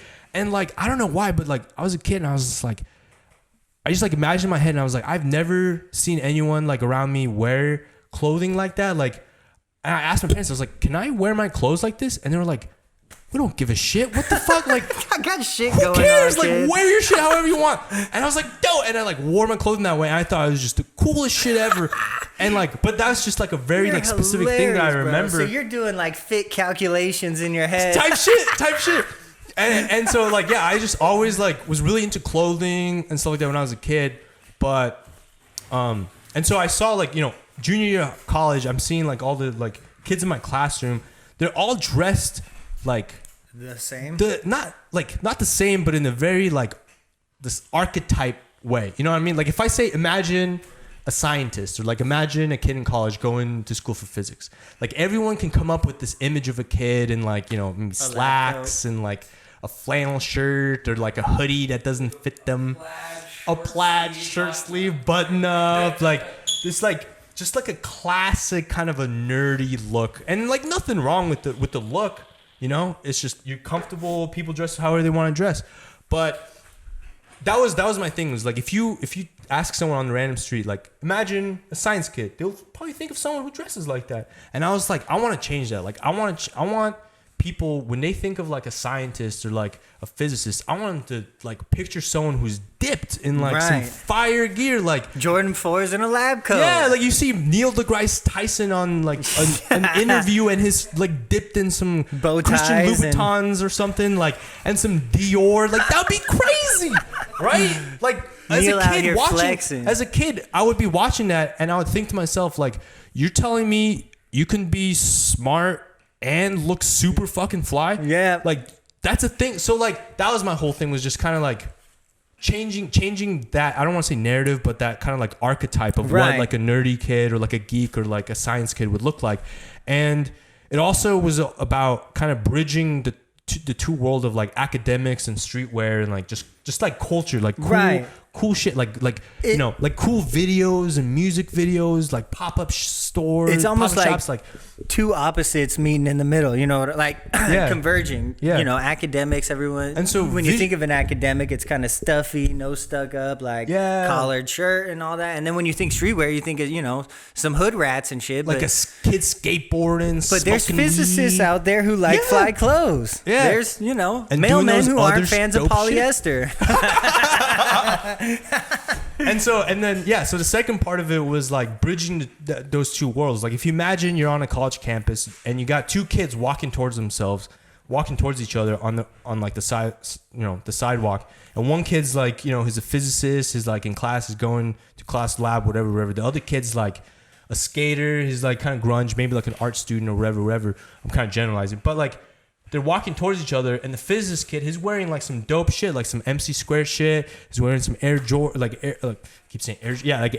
or Air Forces, like some sick shit. And the other kid, like they'll notice that and be like, "Yo, like your fit's dope. Like what is that? Like, you know?" And it kind of starts this dialogue of like, "Oh, this is like MC Square. This is like science shit." And they're like, "What? Like, what does that mean? Like, what does that do?" And it kind of like starts this dialogue with the kids. Now, like, it kind of introduces science to you in a different way, right?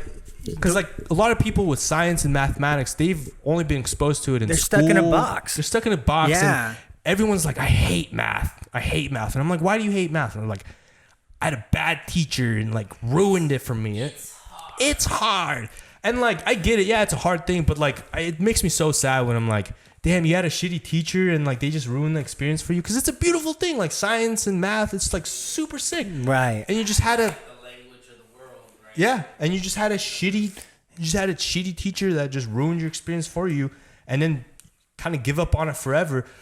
But like, if you saw it on like Vice or like MTV, like some dope science shit going on, that will change your perspective. Right. Like it'll introduce it to you in a different light or in a different perspective. And that's what I wanted was like just kids to like look at it, cool clothing, and be like, oh, this is inspired from science. Like I want to get into that. Like how does this science stuff works? Yeah. Well, and the way like I think you said it incredibly well. Like the way I look at it is like, you know, exactly like I said, the scientists and the mathematicians are usually in a box. Like I feel like being someone who's into clothes, who's like, okay, so I imagine the like not uniform, but you know, allowed clothing in a lab all kind of looks the same. You're not having a lot of creativity in the morning when you wake up, right? Mm-hmm. You know, I think because you are really into your clothes and how you look, and like it's you, it's absolutely you, and it adds an extra step of creativity to who you already are. Yeah. It's not like it's affecting your love of your work. Mm-hmm. You get to dress you get to dress the way you feel. I bet you it makes you feel better while you're in at work. Yeah. You're able You look to good, you feel access the good. creativity. Yeah. You look good, you feel good, you sneak a little math, We're out here. you do your work really well. No, but Just don't drop that $5,000 plate. so to explain the logo or kind of the name behind the branding, MC squared equals MC squared. It's like one of the most famous equations that's out there. Everyone can recognize it, whether they know what it means or not. They know that it inherently has this like connection to science and physics, and so it's just like instantly recognizable type shit. But also there's a real meaning behind it, is that let's say I have this hoodie that I made, and if you take this hoodie, Which is hard. Is this 3M too? this is 3M fully reflective, We might have to hit that with the flash one time. bro, it's crazy. I know. So like if you take this hoodie and you put it on a scale, it's gonna give you some weight, right? It's gonna give you like whatever 16 grams, ounces. 16 ounces, whatever.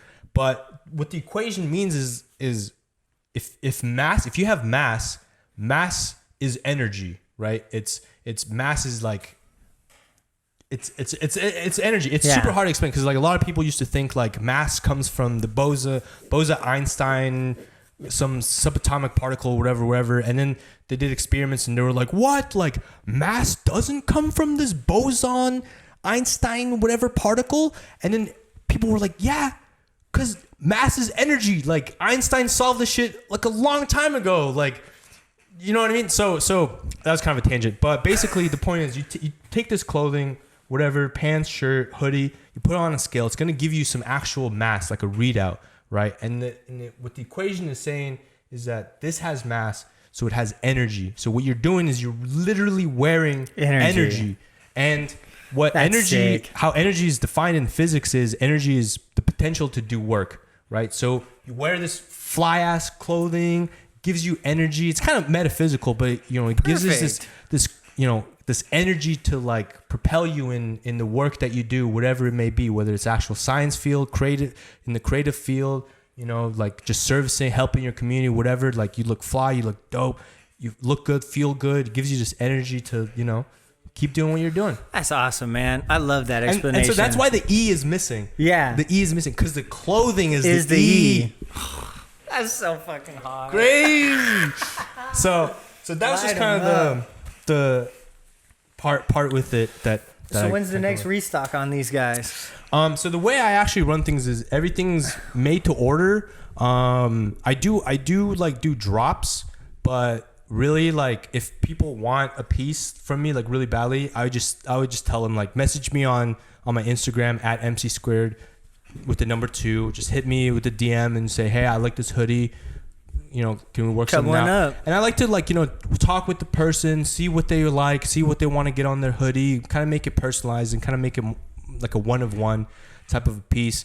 But I am trying to get more into like the, you know, I have stuff made and then I go and like drop it. You know what I mean? So, but yeah, I'm kind of working with some things. I have different ideas. I'm really inspired by this company called this brand called Post Archive Fashion.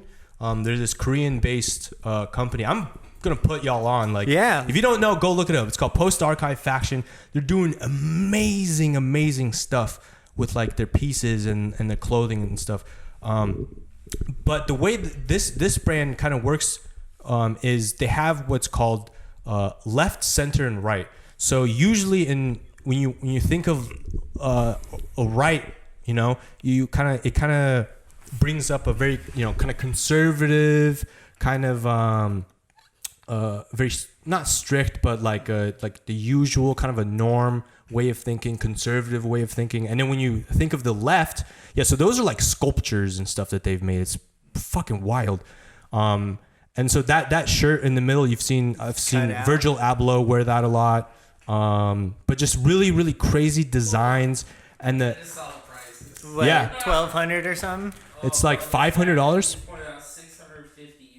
$650 US dollars. And that's all cut up, isn't it? It's all cut up. A lot of people will see that and be like, so I'm going to pay this much money for a shirt that's missing a bunch of pieces. Those pants look a little familiar. It's it's a form of art. I think it's a form of artwork. Especially when you take like into consideration what you said, like this idea of high fashion, like putting energy in this clothes. Like, it makes sense why people would charge this, why people would even pay this much for these things. Because hey, if you're gonna wear this energy, right, you want to look good, feel good. You know? Exactly. And so I mean, like with a lot of, you know, brands like this, like, you know, like Kiko Kostanov, Jill Sanders, like all these very high fashion, Celine, you know, they charge like fucking ridiculous amounts, like six grand. I was watching a video today where they were like $8,000 for a jacket, and like I can't ever justify that. I mean, some people can because they're living that lifestyle, but it's like it's a form of artwork, you know, the way they design it, the way it's cut, the fabric, where it's sourced from, how it's marketed, and it like kind of tells a story. But going back to the concept that Post Archive Fashion does is they work with, you know, the middle. They have left, center, and right. So what I was saying was the right is this very like, you know, conservative kind of way of thinking, old-fashioned type. And then when you think of the left, it's a very like, you know, revolutionary type of way of thinking. Very like, you know what I mean? Like even in politics, you know, you have the right and the left, and the right is a very conservative. The left is very, likes it how it's been. The left wants something new. And so the way they work on their pieces is every season they'll have something start out at the left, which is a very like exotic, avant-garde. It doesn't look like a piece that you can just wear on a daily basis. Like it looks like something you would wear if you're going to like the Met Gala or like some fucking, you know, for a special event. And then as the seasons roll out, the pieces will slowly they'll transition to the right? Because it's like, okay, you've seen this piece for a while. It's like the culture's gotten accustomed to it. They're getting used to it. So now it transitions into a piece that's very like, conservative, and it's like become the norm type of way of thinking. So I love this like way of how they produce their pieces and garments. Like they'll have pieces.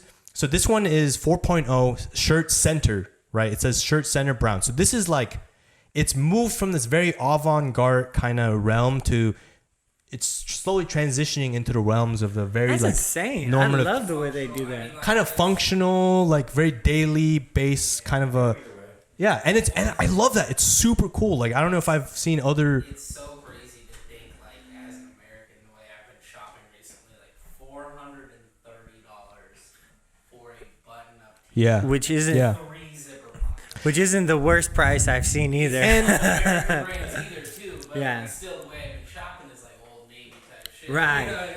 And yeah, so I'll touch on the price points of like high fashion and stuff later on too. But what I was touching on is that I love the aspect of what Post Archive Fashion does. Path, that's kind of short, like Raf Simmons type shit. Like Path. Yeah. So Post Archive Fashion, they do this like, you know, from left to right.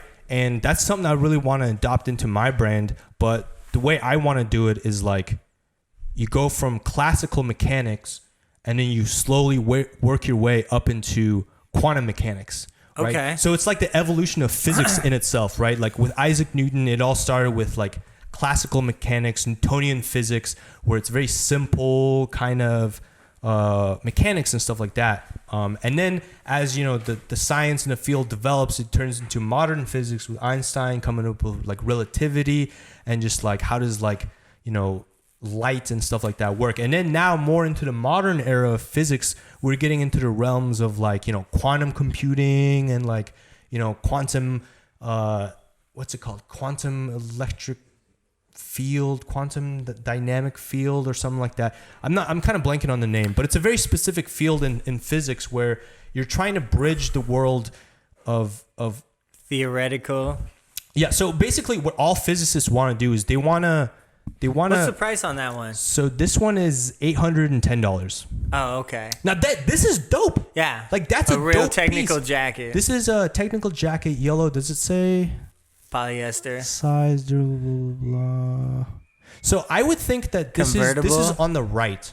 Like this has become. It says center right here. Oh, okay, yeah. So it is a center, which I'm kind of surprised by because I'm like I would look at that and be like, oh, could be a right. I could rock that on a daily basis. People would like look at it and be like, "Oh, that's cool," but it's not like crazy in your face. Yeah, it's they call it asymmetrical. Like it's a very asymmetrical cut, and that's so dope. Like, yeah, it's super sick. That's what I love about clothes. It's like there's obviously the clothes you can love from a distance, but the clothes that you have to like get up close and personal with and find the little details and like how they did this, like what the was hardware, different. the type of zipper that's used the on stitching, it. What? Yeah, the cut, That's the way a the fit. fabric was cut, how the fabric is even woven, and all this stuff. Like it gets really It's deep. a $1,600 fit without the boxers. And I think in fashion there's like different.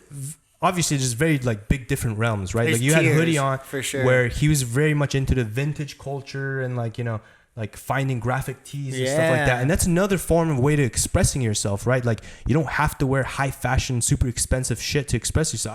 I'm looking for like a Yu-Gi-Oh t-shirt right now because I'll put you up with the homies. I can get you one. Fuck yeah. I was super into Yu-Gi-Oh when I was a kid. Go hit my boys up at the Coop Studios. Yes, sir. I actually gotten a couple of pieces from them. Yeah. Very rare. Yeah, shout out to you. Shout out Hootie, shout out Baka. And that's just like another realm of the fashion industry where like, you can express yourself in that way. And then you can kind of, the other side of the spectrum is like very expensive pieces and stuff like that. But there's also an art form within itself too, because it's like, how was it cut? How was it designed? Like Rick Owens, for example, like that's one of my favorite designers is Rick Owens. Like the way he designs is so interesting because normally with like big fashion houses like Louis Vuitton and like, Balenciaga, all this stuff, they have like mood boards or vision boards for like they got the a season. theme for the season. And it makes sense because you're a couple $1 billion industry. You have to have that for later on for people to look back. You have to have these references, right?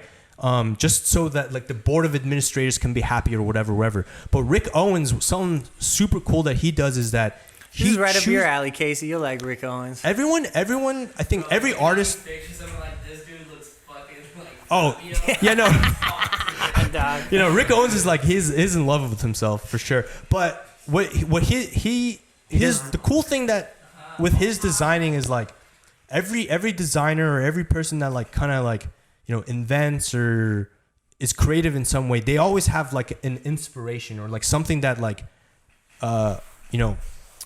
where they got their spark or creativity from. And obviously like that's the case, but so what Rick Owens does is he specifically consciously chooses to not look at his references or his inspiration.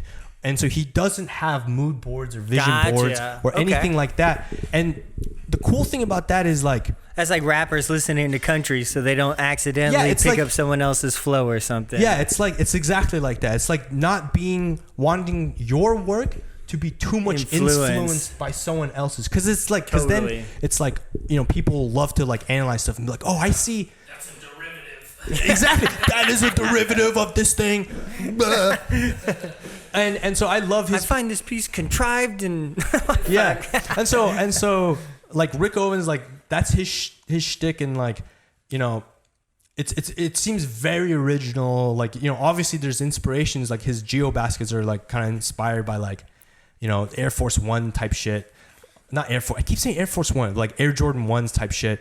But that's kind of what I want to incorporate with my designs at MC Squared is like, I don't want to have to like look back at like my vision board or like look back at my physics textbook and like try and get references. Like it's like I should already know that. I should already know the physics, and then I should try and like implement my designs more for myself, like an organic way. Are you seeing the prices for the first time? Yeah, Rick Owens up there. Yeah, bro. That's for some slides, huh? Thousands of dollars. You put them up. My next piece that I'm saving up for is definitely a post-archive fashion, and then I was gonna ask, is that where these pants are from? No, it looks like it, bro. Yeah, no. Hey, so I'll talk about our fits.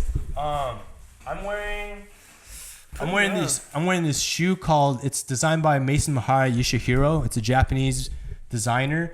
And it's very much inspired by like Converse. I like the big fat laces on them. The big fat laces. It's just like, it looks like a cartoon, and it has this very like thick gum like melted like midsole. So for like Vans, when they put this rubber strip on, they usually take like a hot knife and cut all the way around so it's nice and even. Mm-hmm. These guys did not do that. They laid it down and just laid it on top of there and just slapped it on the butt and called it good. Yeah. I'm sure like, they had to go into like the designs of like, how do you make it purposely look gummy and like melted like this and stuff like that. Well, that's what I'm saying. Like, for machines, they'll line it up and it'll sit level and then they'll cut and like it leaves all like this. Literally, I think the whole idea of it was to just hand slap it on there. I'm sure every shoe is a different, this is not mass produced this way. I bet you the way it's, again, I don't know. I'm talking out my ass, but that's just what it looks like to me. 'Cause like, I don't know. These are super interesting. The sole comes up over the side. They're crazy. Like,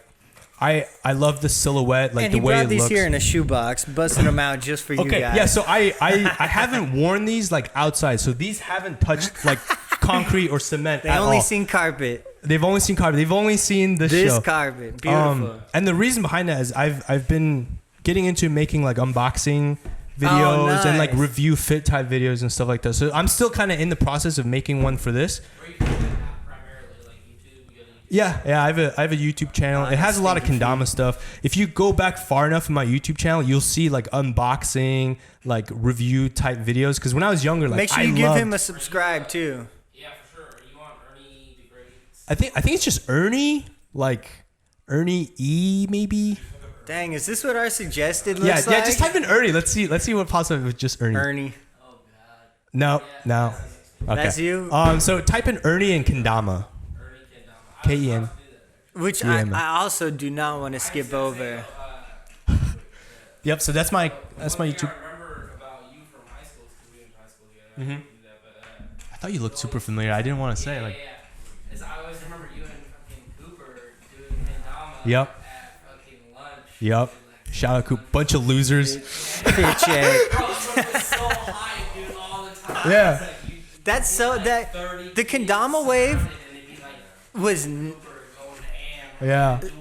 It's wild. So I graduated 2012 and I did not see a Kendama once until like 2 or 3 years after I graduated. Like we totally missed that. You guys, what year did you graduate? I graduated 2014. So like 2 years after you. Okay, so 2 years. Because I never saw him. I didn't, man. I actually really wanted to, but I just didn't grab one when I left my home in Portland. Where the hell did these come from? Who made it hot? Like, what the hell, bro? Because you guys, there's people out here who are professionally sponsored kendamists. Yeah. Yep. Kendama. Right, okay, so I will get into that, but I just want to wrap up the clothing thing super fast because I still really want to talk about that. Sorry. But yeah, like I was saying, like if you go farther back in my YouTube channel, like I was making a lot of like Call of Duty commentary videos. Like that's what I was really into when I was a kid. Like I used to upload like, unboxing of like my like PS Vita. Here's my setup. You got a PS Vita I had a PS Vita unboxing video, man. So ahead of the time. Bro, yeah, and I was like a little kid. And it's March 7, 2012. Oh, duh. and so yeah, with like in recent times I just been wanting to kind of get back into that, just like making content. Not to like want to blow up or like, like oh, I want to be YouTube famous for like making clothing reviews and stuff like. It's like I literally just want to make content and like make like videos where like I tell people this shoe fits really weird, Yeah. Because like there's a benefit to that. And when I was in the process, especially when you're spending $600, $700, $800 on a pair of shoes, you want to make sure they fit. Yeah. Yeah. Like when I was looking to buy these, I was watching so many YouTube videos on those, and I could only find like a handful of videos where people were explaining like, oh, it fits like, you know, not true to size. It fits a little bit bigger, so you should get a size lower. And like, you know, like, yeah, like you said, if you're spending a lot of money, like you want to know those things. And I just couldn't find a lot of like videos like that specifically for this shoe. So I was like, damn, like, what if I just started making my own? Is that you? That is me. That's my God. With like short hair. The short hair. Very young.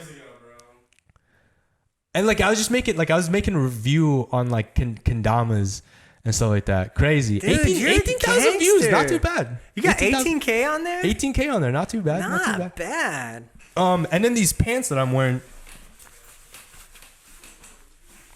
You can't exactly see the shape, but it's flared pants, cargo flared pants. It's made by a brand called Triple F Postal Service. The dude who runs it, his name's JC Churro. Super nice guy. Like I've hit him up on Instagram to like ask him questions and stuff like that, and he's super humble. Will like get back to me and answer whatever questions and stuff like that. Which, like, side note, if you're like a famous person or like a semi-famous person on Instagram, don't be a dickhead. Yeah. Like, respond to messages and like, you know, be a genuine nice person. And you know shout out to those who do that without being told to, man. Yeah. That means the world when you get a response from someone you were not expecting to get a response from. And so after like talking with the guy who like made these pants, and I just like love this pants, the silhouette, the shape of them. And I had to get 2 pairs of these, honestly. Nice. I like got 2 pairs of these because I love them so much. But yeah, shout out to JC Churro, Triple F Postal Service. And then of course I'm rocking my MC Squared little Terminator shirt. I don't know if the camera can see, but it has this like, you know, microchip semiconductor like detailing, motherboard detailing on it. Because the skeleton ribcage thing is very like Blase. Like a kind of a common theme. Like there was, I think like last year, 2019, like everyone and their mother was wearing like Capital with like the skeleton. You know what brought it back? The old LRG hoodies. Oh, really? Came back for another like rendition. I think they did the last one in like 2011 or like the OG, like when, you know how Babe zips all the way up? Yep. They had those with the skeleton on them. And that was like a big thing when LRG was popping. LRG went down, obviously, and like just this last year or the year before, they did a re-release of maybe like 15 or 20 in the old print, and ever since they did that, the ribcage print has been popping up everywhere. Shot up. So yeah, the fact that you add your own twist to it is what I love. Yeah, I mean, I love the skeleton type of look. Like I think people say, oh, it's like oversaturated and so boring now, but not I think if you do it right. I love it, and I love incorporating like kind of the motherboard, like you said, look on there. And low-key, it kind of has like a social commentary to it that I'll explain. Oh, basically, look, he crisscrossed his legs. It's story time, boys. Strap in. Let's get to it. Basically, like the idea for this particular design was like I kind of wanted to say that like as a society nowadays we're so much engulfed in like technology, like everything about our external world, like everything outside our body is just engulfed in technology, and it's ingrained in our bones. Know? Like our phone, like you feel weird if you leave your house without a phone. Like, you know what I mean? And so like this, I wanted like to say like your exterior or your bones, you know, are like based in technology, right, and stuff like that. And so that was kind of a social commentary. And then for my Valentine's Day drop, I incorporated this design with a heart, like in it. So it was like a human heart, but with like a robotic skeleton. And it's just like a commentary, like, yeah, we're all still human. We might be getting too much into the technology thing, whether it's good or bad. But that was kind of like my, you know, the background story of this design, which I still super, super love. I put it on pants. I'm working on gloves right now for the fall season. Keep an eye out. Love it. Hey, I won't spend too much time. Shout out to Killian. That's where I got all this from. Yeah, and this is nice. Dude, touch that. Yo, show them your fit, man. Show them their shoes. Something. I got the Yeezys on. I think these are the 750s. What are these?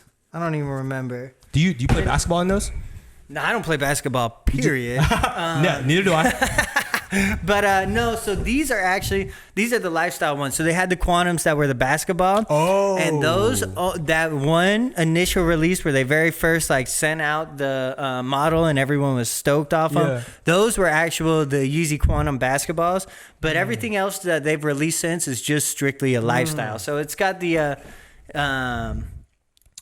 the Ultra Boost in Ultra it, Boost foam. and all that good stuff. But this is like neoprene in the bag, so like I don't recommend washing your car in Yeezys, but you know if you do, it's all good. Because like I had another pair of Adidas, and the whole front side was all that neoprene. Oh yeah. And I could wash my car in it, and it would keep my feet wet, or I mean, keep my feet dry, because it's the same thing. It's like a dry suit or whatever. Okay. So that's all. I thought you were saying you don't want to wash your car. I do not recommend washing your car in Yeezys, but if you have to, there's are waterproof. Some I don't know. I don't know that I'd call these waterproof, but. Huh? What's the preferred shoe? No shoes. Yeah, exactly. Crocs. Your feet or Crocs. Crocs. You gotta keep the Crocs in sport mode. Yo, Crocs are kind of fire, I will say. But yeah, no. When I was recently in Minnesota, just like visiting. I was gonna ask you about that. We were at the Mall of America, which is the biggest mall in America. I've been there. My brother ate shit on the ice rink and cut his eye wide open.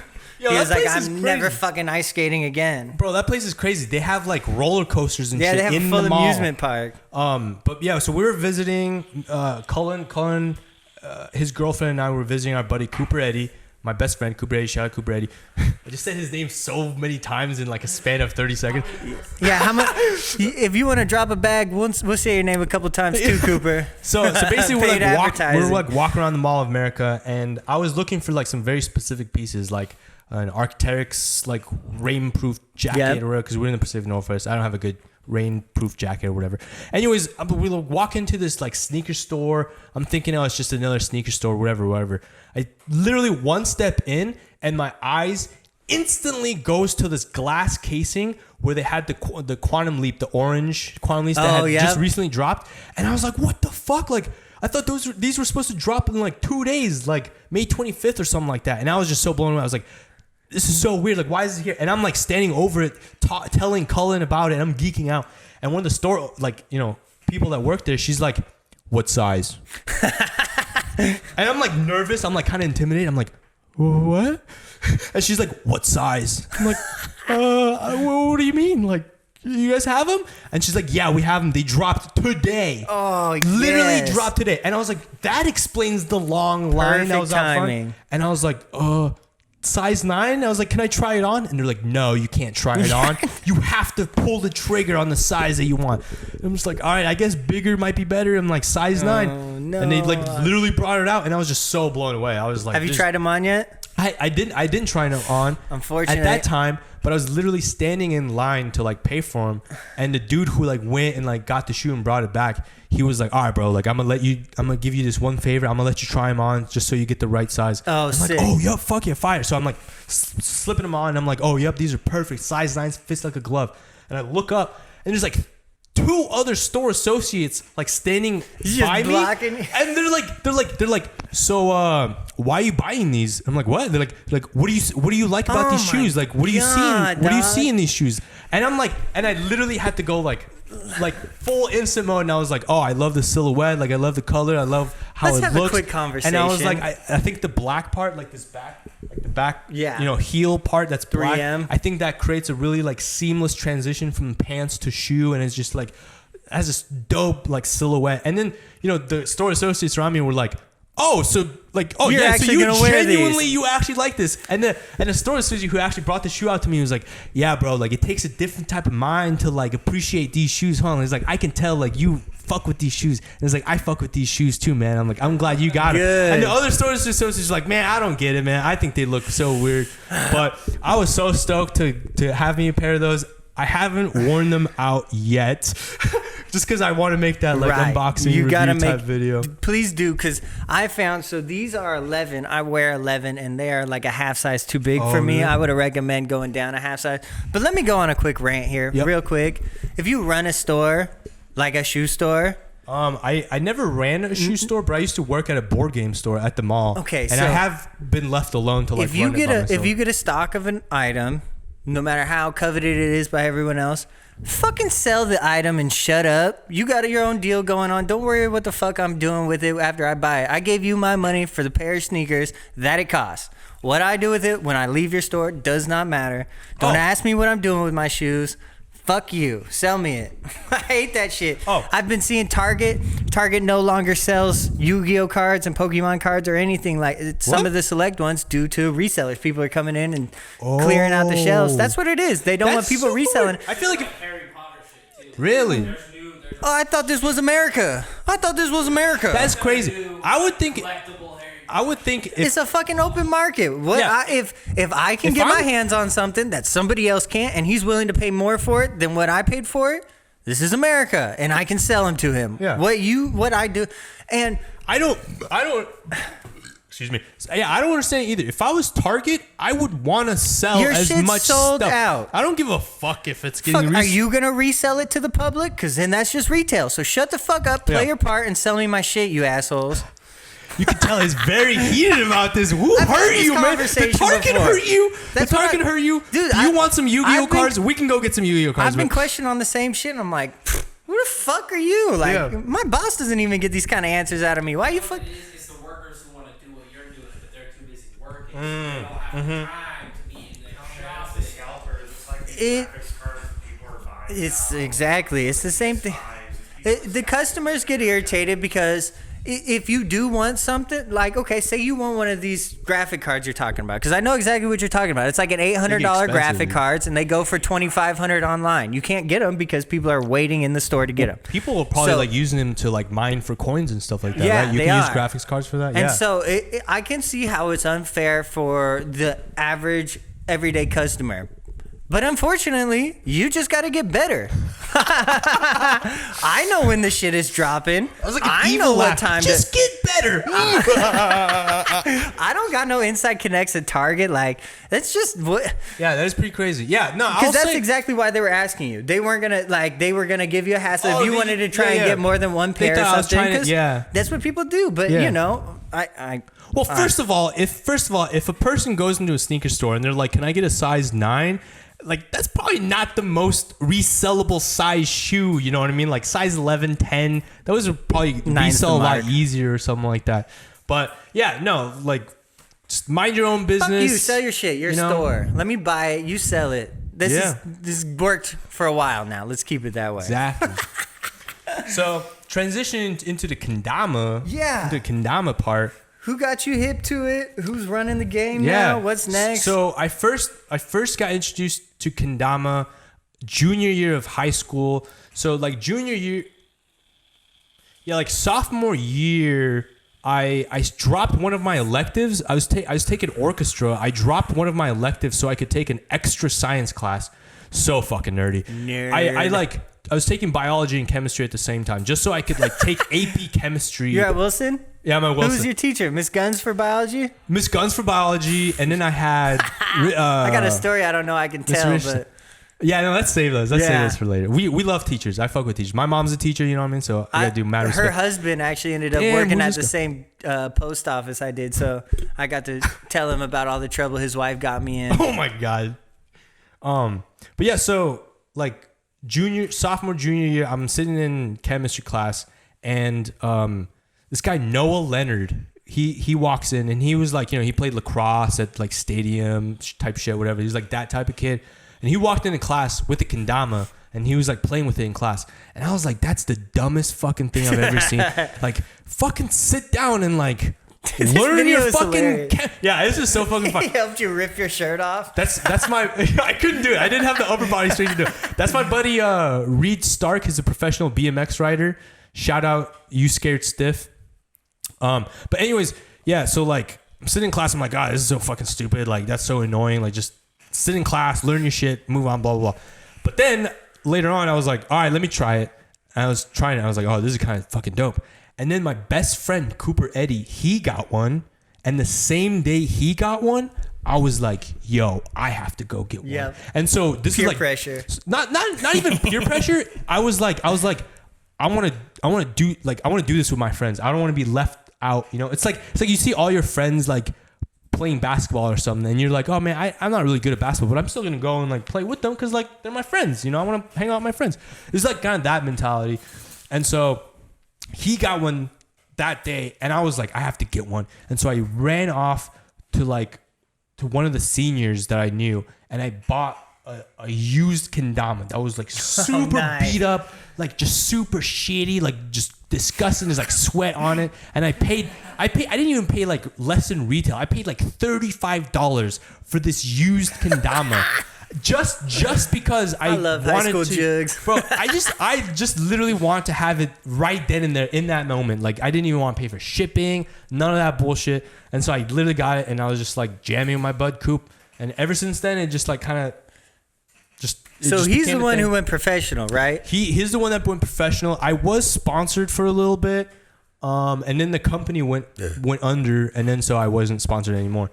But I think like senior year. So senior year, both of us got sponsored. And it's actually super funny because Cooper, he's sponsored by a company called Sweets Kendamas. They're based in Minnesota, kind of part of the reason why we go out there. Sweets Kendamas. And then I was sponsored by a company called Kendama Co., which was based in Denver, Colorado. Now, at the time, there were 3 big major companies. Shout out to the boy Coop. He's wearing my pants, MC Squared. And at the time, there was 3 big major companies. Kendama USA, Sweets Kendamas, Kendama Co. At the time, Sweets Kendamas and Kendama Co. were at the same level, of like popularity, whatever. They're almost like competition. They're competing with each other. And so I always thought it was super fucking funny because I'm sponsored by your rival company. Yeah. It's like two best friends sponsored by rival companies. What was that? Who were the Z Boys back in the day? You had, what were the 2? Oh, I fucked it up. I'm trying to think of what the 2 skate brands were that were battling it out. Powell and Peralta, I think. Isn't Powell Peralta one company? Powell Peralta is one company. Is it? Okay. Yeah. It was Powell Peralta. It's probably like Girl Santa and Cruz like or something. Santa Cruz, I don't know. Those are old guys. Too old for me. But you get the idea, though. You know what I mean? It was like 2 best friends sponsored by rival companies. Who will win? Type shit. But he really took. Oh damn! He got the Boo Johnson comment on there. Yeah, Boo Johnson's also sponsored by Sweets Kendamas. I love that guy. I just got put onto him like within the last year or 2. Yeah. That guy has a cool feed. I have his skateboard. Really? Yeah, I've been getting into skateboarding or trying to get back into skateboarding. I was skateboarding like when I was younger. But so yeah, he in college he was doing that a lot, because it's really easy to do that when you're like in the dorms and you're like doing that. And at that time, I was all by myself here in Tacoma, like going to Tacoma Community College and stuff like that. And so it was really hard to like just jam by yourself and like progress by yourself. Yeah. It's pretty hard when you don't have someone there to like, push you and like, compete with each other. So I kind of like lost momentum. I didn't completely quit, but I lost a little bit of momentum. And then he, just like got better and better. His video editing skills got better and better. And then eventually he was just like, I'm going to drop out of school and just do this full time. And so he moved to Minnesota to become their videographer and editor. So he does this 9 to 5. Like he goes in Monday through Friday, 9 to 5, edits videos, gets to travel around the world, filming other professionals. Like he just went on tour around Europe. That's so fucking cool. For just kendama, a toy is really what it is. But right. It's a lifestyle. But not to, rant about my best friend too much, but like senior year of high school, we had gotten sponsored and we were like going to events and stuff like that, because the company pays to, fly you out, pays for your hotel and compete in these tournaments. And we had experienced a couple of events and I was kind of like, why don't we just throw our own? Like, why don't we just make our own event? Like, we have enough experience. We've gone to enough experience where we know what makes an event good, we know what makes an event bad. And we have the connections. I'm sponsored. You're sponsored. We know the people that we need to talk to. And so we ended up throwing an event at Wilson High School in their gymnasium. What? And it was actually pretty cool because we spun it. We got the venue for free. We got the high school gymnasium for free because we ran it as an ASP event, right? So we talked to our homies. We talked to our homies who were in the ASP club, and we like talked to them. We're like, "Yo, we want to throw this event. Blah blah blah. How do we rent the venue? Do this?" And they were like, "Well, if you run it as like a school ASP event, it can be free." And so we ran it like that, and it was actually super like kind of successful. At least for at the time, it was. I considered very successful. We had people fly. We had someone fly out from Denmark. We had someone Holy fly out shit. from Hawaii. A lot of people drove down from Vancouver, Canada. Wow. So low-key, it was kind of an international event. Not to, That's popping. you know, so it was dope. And we ran this event. It was really fun. We did a lot of we introduced a lot of our own aspects to make the event our own and not just like another Kendama event or Right. whatever. But the ending of that, the money that we raised from that event that we threw, the ASB took that money and funded our prom for our senior year. Shut so up. our You prom, guys bought prom? so me and the homies basically funded our prom. I'm not holding that over anyone's head or anything. No, but- not at all. But it's just like a cool No, that's isn't that cool dope? as fuck. Like That's stupid cool. And that we that did is that. that is one of the main things I love about Tacoma is like we don't get a whole lot of people who roll through our side of town to like do their events. You know what I'm saying? Like if someone is rolling through town, it's Seattle or whatever. So and if in they Tacoma, are here in Tacoma, they're like, "Hey, we love you, Seattle," and we're like, "God damn it, you're in the Tacoma yeah, no Dome." shit. But one thing I always love seeing is people like, hey, let's just fucking take it in our hands and do it our way. Yeah. That's one of the main things I love about Tacoma is if the opportunity doesn't present itself, we'll make it happen one way or another. And that's like pretty universal. It's And we didn't like throw the event to be like, "Oh, we're gonna fund our high school prom." No. Like that wasn't the end goal. The whole part of the goal was like, we want to put Tacoma on the map for Kendama, for like the Kendama scene. We want Right. to show the entire Kendama world, you know, the global Kendama world, even people out in Japan, Denmark, wherever, that like Tacoma is a popping spot for Tacoma, like for Kendama. you Yeah. know? Like this is the spot to be. You should come out here. It's a dope event to have. And then all the other stuff were just like added bonuses and stuff. And also though, sorry, I'm kind of on a rant, but also though, I thought it was the coolest fucking thing that we were like just kids, like Running you know, it. That's what throwing this like international event. We're like putting together a sponsorship packet and like sending it off to companies, and they're like, you know, oh, we want to be a gold level sponsor, and like, you know, they give us money and like free prizes and stuff like that. And I just thought that was so cool that we got to like give that on. You should to, like, be proud of that. That's cool shit, bro. Thank you. There's not a lot of people who are able to finesse their school cafeteria Thank for you. a free event. Thank Get you. international travelers from Denmark and Yeah. Vancouver come in all on a whim Mm-hmm. on an event set up by a bunch of punk ass kids who have no idea what they're doing. And- Hopefully it works out. And that kind of just like set the benchmark for like what is achievable. We were like, damn, we can actually do this. Like as kids, like if you put we're the yourself out only there, ones people stopping will ourselves. respond. Yeah. Yeah. And so we've thrown, I think 5 events now, a total of 5 so fucking or cool. 6. I think we were gonna do our 6th year in 2020, but then literally COVID, like, so we were gonna Ruined do it. We everything. were gonna do it March 15th on my birthday, and then literally everything shut down like That day. week. Like, you know what I My mean? anniversary is the 16th, and we didn't get to go out for nothing. So Oh. yeah, it was the 15th. And yeah, it was gonna be amazing too, because we got in touch with Fab 5 here in Tacoma. I don't know if you know what Fab 5 is. Fab 5 is this Shout them out. yeah, shout out Fab 5. They're building in kind of like hilltop area, and it's basically like a place where they offer kids like, you know, a place to learn creative things, Like a community center. Yeah, it's like, you know, kids, like at-risk kids. I hate using Yeah. that term, but it's like at-risk kids. They teach them how Every to dance. kid is at risk. For real.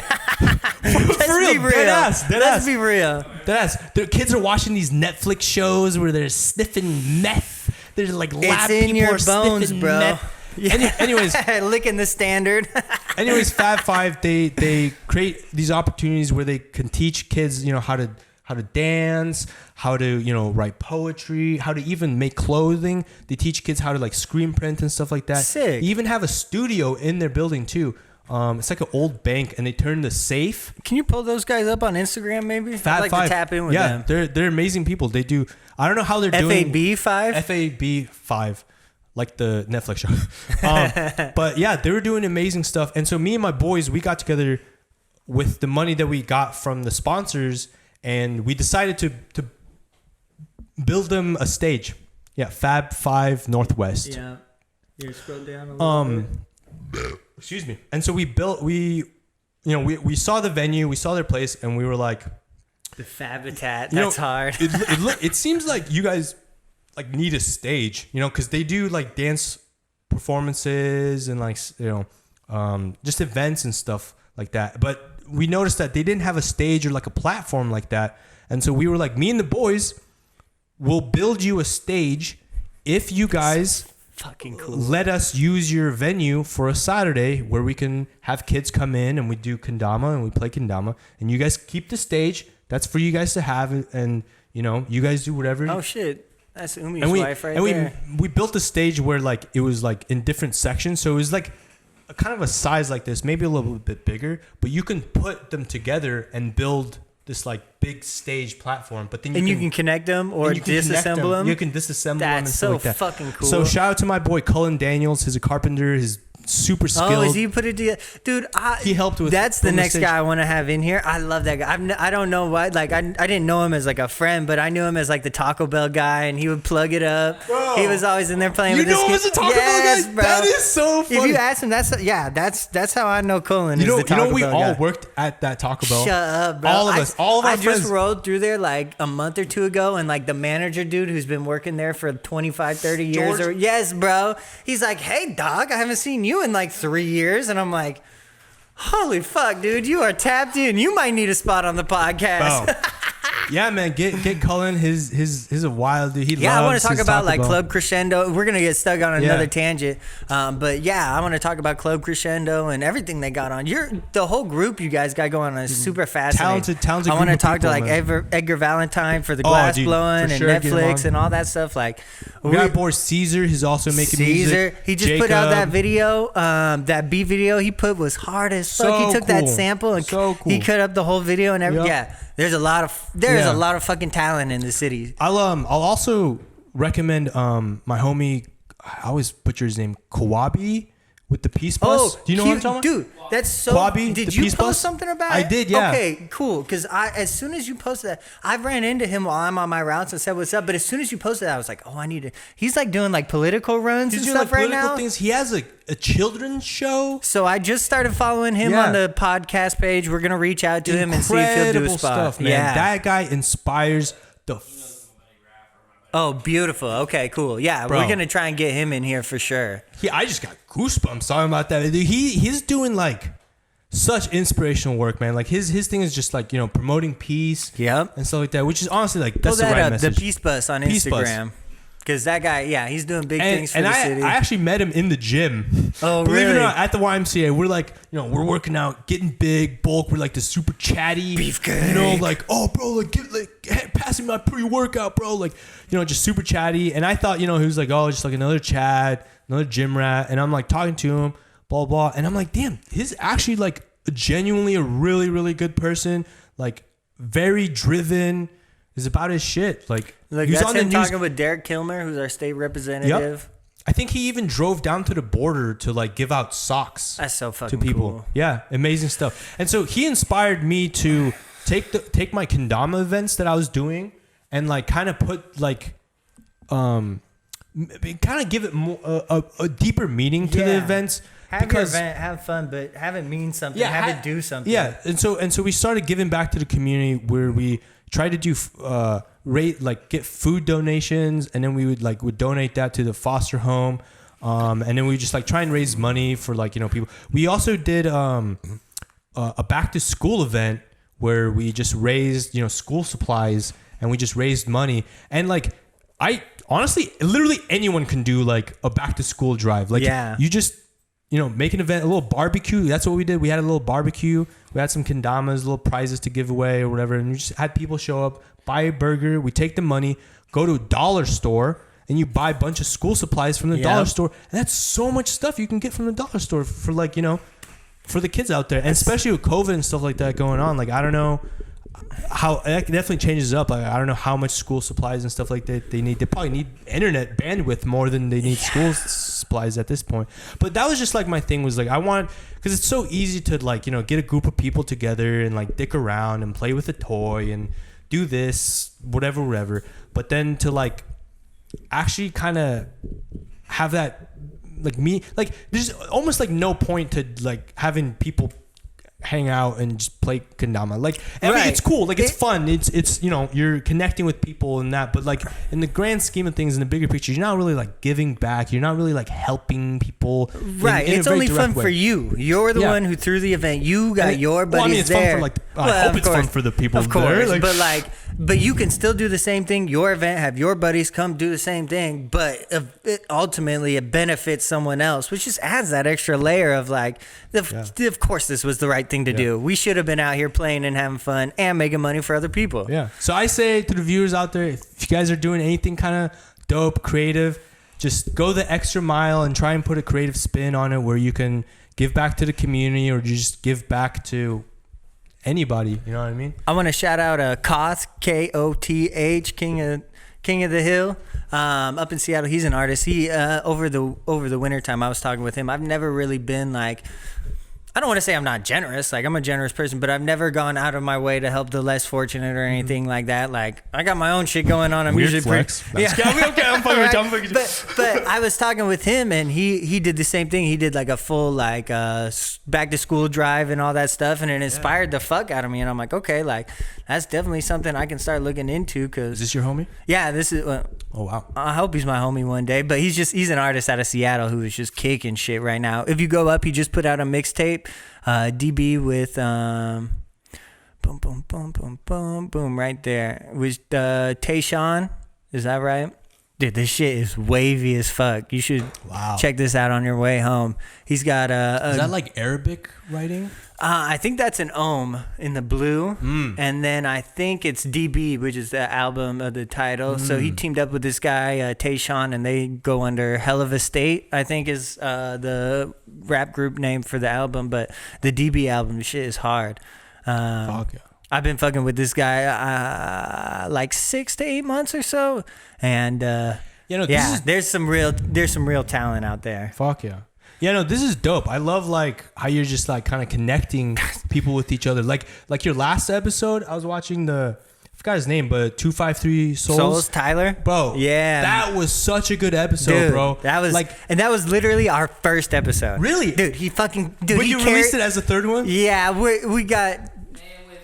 we got some technical issues going on. I was gonna say, yeah. But no, dog, he carried my ass that whole conversation. He's so a killer dope. in front of the camera. I literally, after I finished that episode, I went on Instagram, found his Instagram, and I like shot him a message. He just went viral over the weekend. He went down to SneakerCon, and some dude was wearing a pair of Mark Wahlberg 4s. There's only like 10 pairs, and the lowest ask on StockX is $350K for a pair.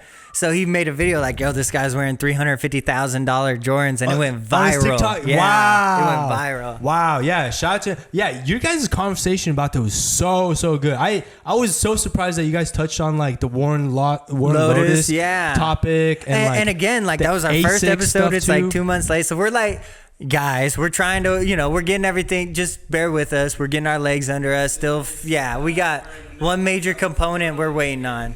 But yeah, dude, he's an incredible kid. He's super smart, super sharp. He's been reselling since he was like 14. Like okay. Yeah, and he introduced me to this other group of resellers where we got this kid in there who's been reselling since he was like 11 and racking out. Like he is talking like major inventory, moving them. I'm like, yeah, see, Christ, kid, I can't wait till you're 18. I'm hiring you for something. Bro. I don't know what, but I'll find a position. Yeah, I really wish like when I was in high school, like I was doing some shit like that. Or at least like I wish I was like on my creative shit. Like I wish I was like making clothes. Like I was into clothing and stuff like that. But like I wasn't thinking about like, oh, I can start a brand and like, like ownership. Like ownership is a very very important thing. I think you guys talked about that in the I forgot what the homie's name was, but you guys are like talking about real estate. Oh, Chase, stuff like that. Chase, yeah, like ownership and stuff like that. That's just mad important. Dude, thank you for. Yep. Right. Yeah. Yeah. I mean, I love school and like learning and academics, but really school is just glorified babysitting is really what it is. You definitely know what I mean? is. At least for like the teachers that like just don't give a shit about what they're doing. To the teachers that are like really driven and like really want to like inspire you. Who want like, to be a teacher. Like my mom, like it's crazy. Like I'm just going to like tell a little story about my mom. Like back in Mongolia, she was a very well established teacher. You know, high up. They highly regard the academic highly system. regarded.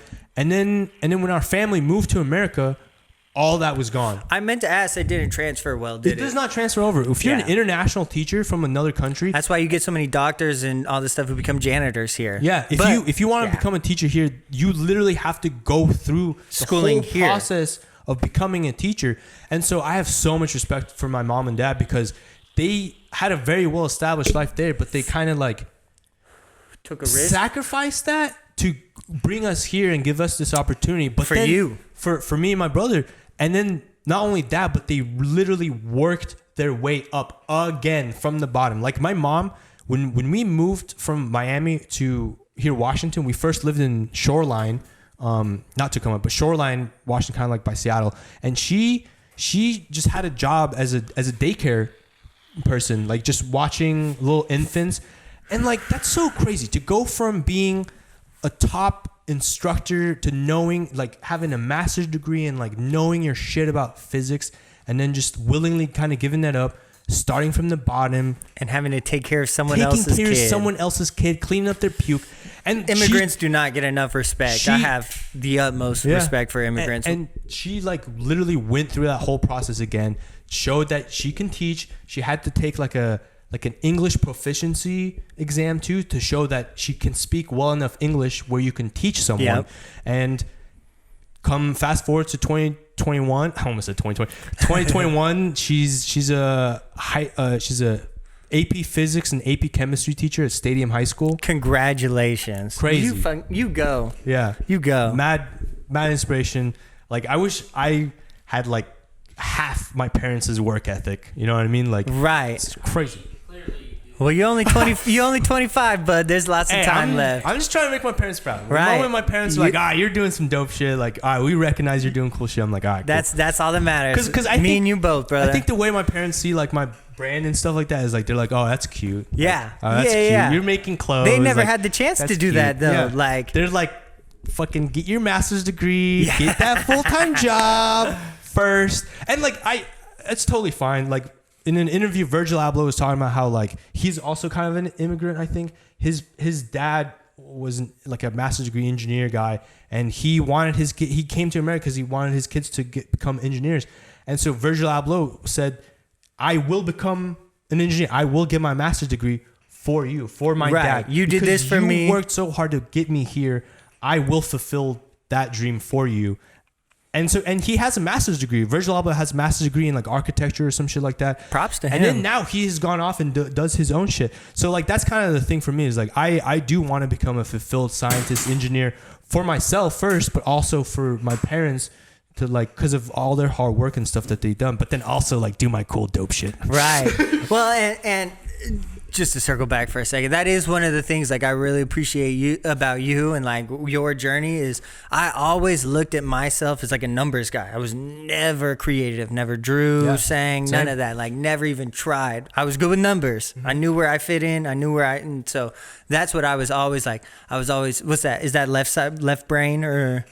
I think that's right brain. Yeah. Very logic thinking. Yeah. Like I would I'm like, hey, I just need to find someone who's got the same mindset as me, but just right-sided, and I stay left-sided. Yeah. But like watching people like you who come from, numbers and science and, in the box, for you to go and do your own thing while still, remaining in the box, but just kind of making it your own box. Like that's the shit I love. Like I love people who create their own life. They don't just kind of take what they're given and like, yeah. Like, okay, if I don't like this, I'm going to change it to make it my own. Like that's the shit I appreciate most about you. And it's pretty difficult for me too, because I'm kind of a passive person. I don't really like too much confrontation. I mean, like I'll accept confrontation openly, but like I don't go out of my way to like do that or whatever. But we'll just kind of get into like some philosophical type shit here. But fuck, what was I gonna say? I just lost my train of thought. You were thinking too deep. I was thinking too deep, man. But just like, I was gonna say like science and like the math that like you're talking about. I think society so easily thinks that like science and mathematics is not a creative process. It's a very like structured and rigid this like must be done this way. You know, it has to be done this way, and it's like rigid. It's this like structure. Yeah, like, you know, and that's not wrong. That's definitely like how it does go about. But like when you have to come up with a completely new experiment that's never been done, it's like there's something artistic about that. Like where you genuinely have to think in a way that no one literally has ever thought. Like, okay, how do I design this experiment? Why is my soup not heating up when I spin it? Yeah, what kind of tools do I need? What kind of plasma etcher do I need? Right. Like what kind of gases do I need to be running? And I think there's so much artisticness that goes into that, of like the originality, thinking original. Can't fucking talk. I'm still learning English. You know, just like you have to think in a very original way, and like kind of think outside the box and stuff like that. And so to me, I kind of consider science to be like a true art form nowadays. Right. Because I think we're in a postmodernism, you know, age where like art isn't really like art anymore. It's just like another derivative of what someone has made. Like you said, like someone can look at a painting or whatever and be like, someone's done this before.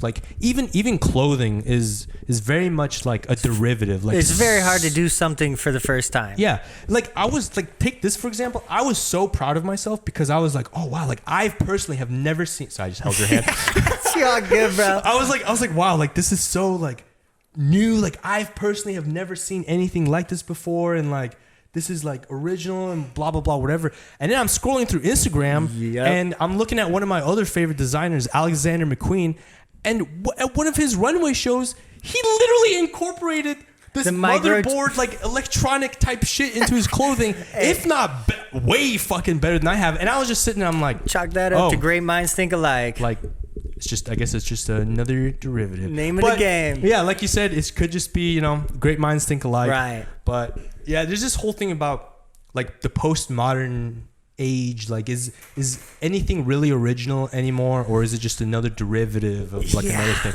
And that's a whole argument. That's a whole like right. That might be for the next podcast. That's a whole nother 2 hour. That's a whole nother 2 hour thing. But that's why I think science is truly like a new art form, because science experiment, if there was a derivative of a science experiment, you wouldn't be having to do your experiment. Right. It's already been done. Yeah. So I think like science is like truly like that's a form of art. And that's really a cool way to think about it, because of everything you think of when I say the word art, the last thing you think of is science, right? Like that is as far away from art as you can get, but you're absolutely right. Like even the way you teach science is an art form in itself. Like to have a teacher who can genuinely make you interested in a subject, that's like an art form. That's yes. I don't know how to do that. I don't know how to make you understand math.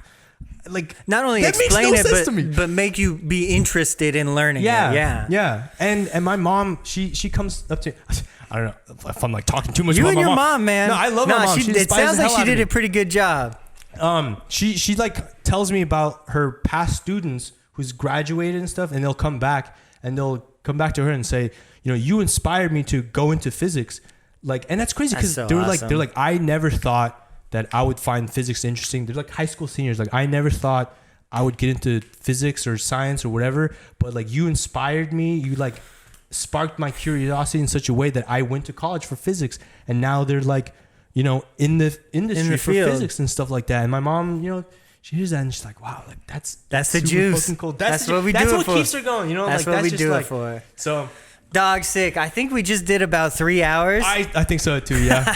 Sorry? Do you have any? No. It's our pleasure, bro. This is what we do it for. Thank you. Do you have any closing thoughts or any shout outs you want to give? Yeah. I shout out to my friends. Shout out to my mom and dad. Shout out to Club Crescendo. Cullen Daniels, Jacob, Evan Stout, Caesar, Edgar. Shout out to all the haters and everyone that says Big you can't do anything. Shout out to the haters. We ain't forget about you. Maybe shout out to the people who aren't into science that might get into science. And yeah, just go for it. Whatever you want to do, just send it. Don't worry about perfecting it first. I have that issue of wanting to perfect things before I actually make it. but I've recently realized that it's okay to make stuff and then figure out the reason for why that thing exists. You know, like English class, you like read a book and you're over analyzing it in English class, and you're like, did the author really mean for us to interpret the book this way?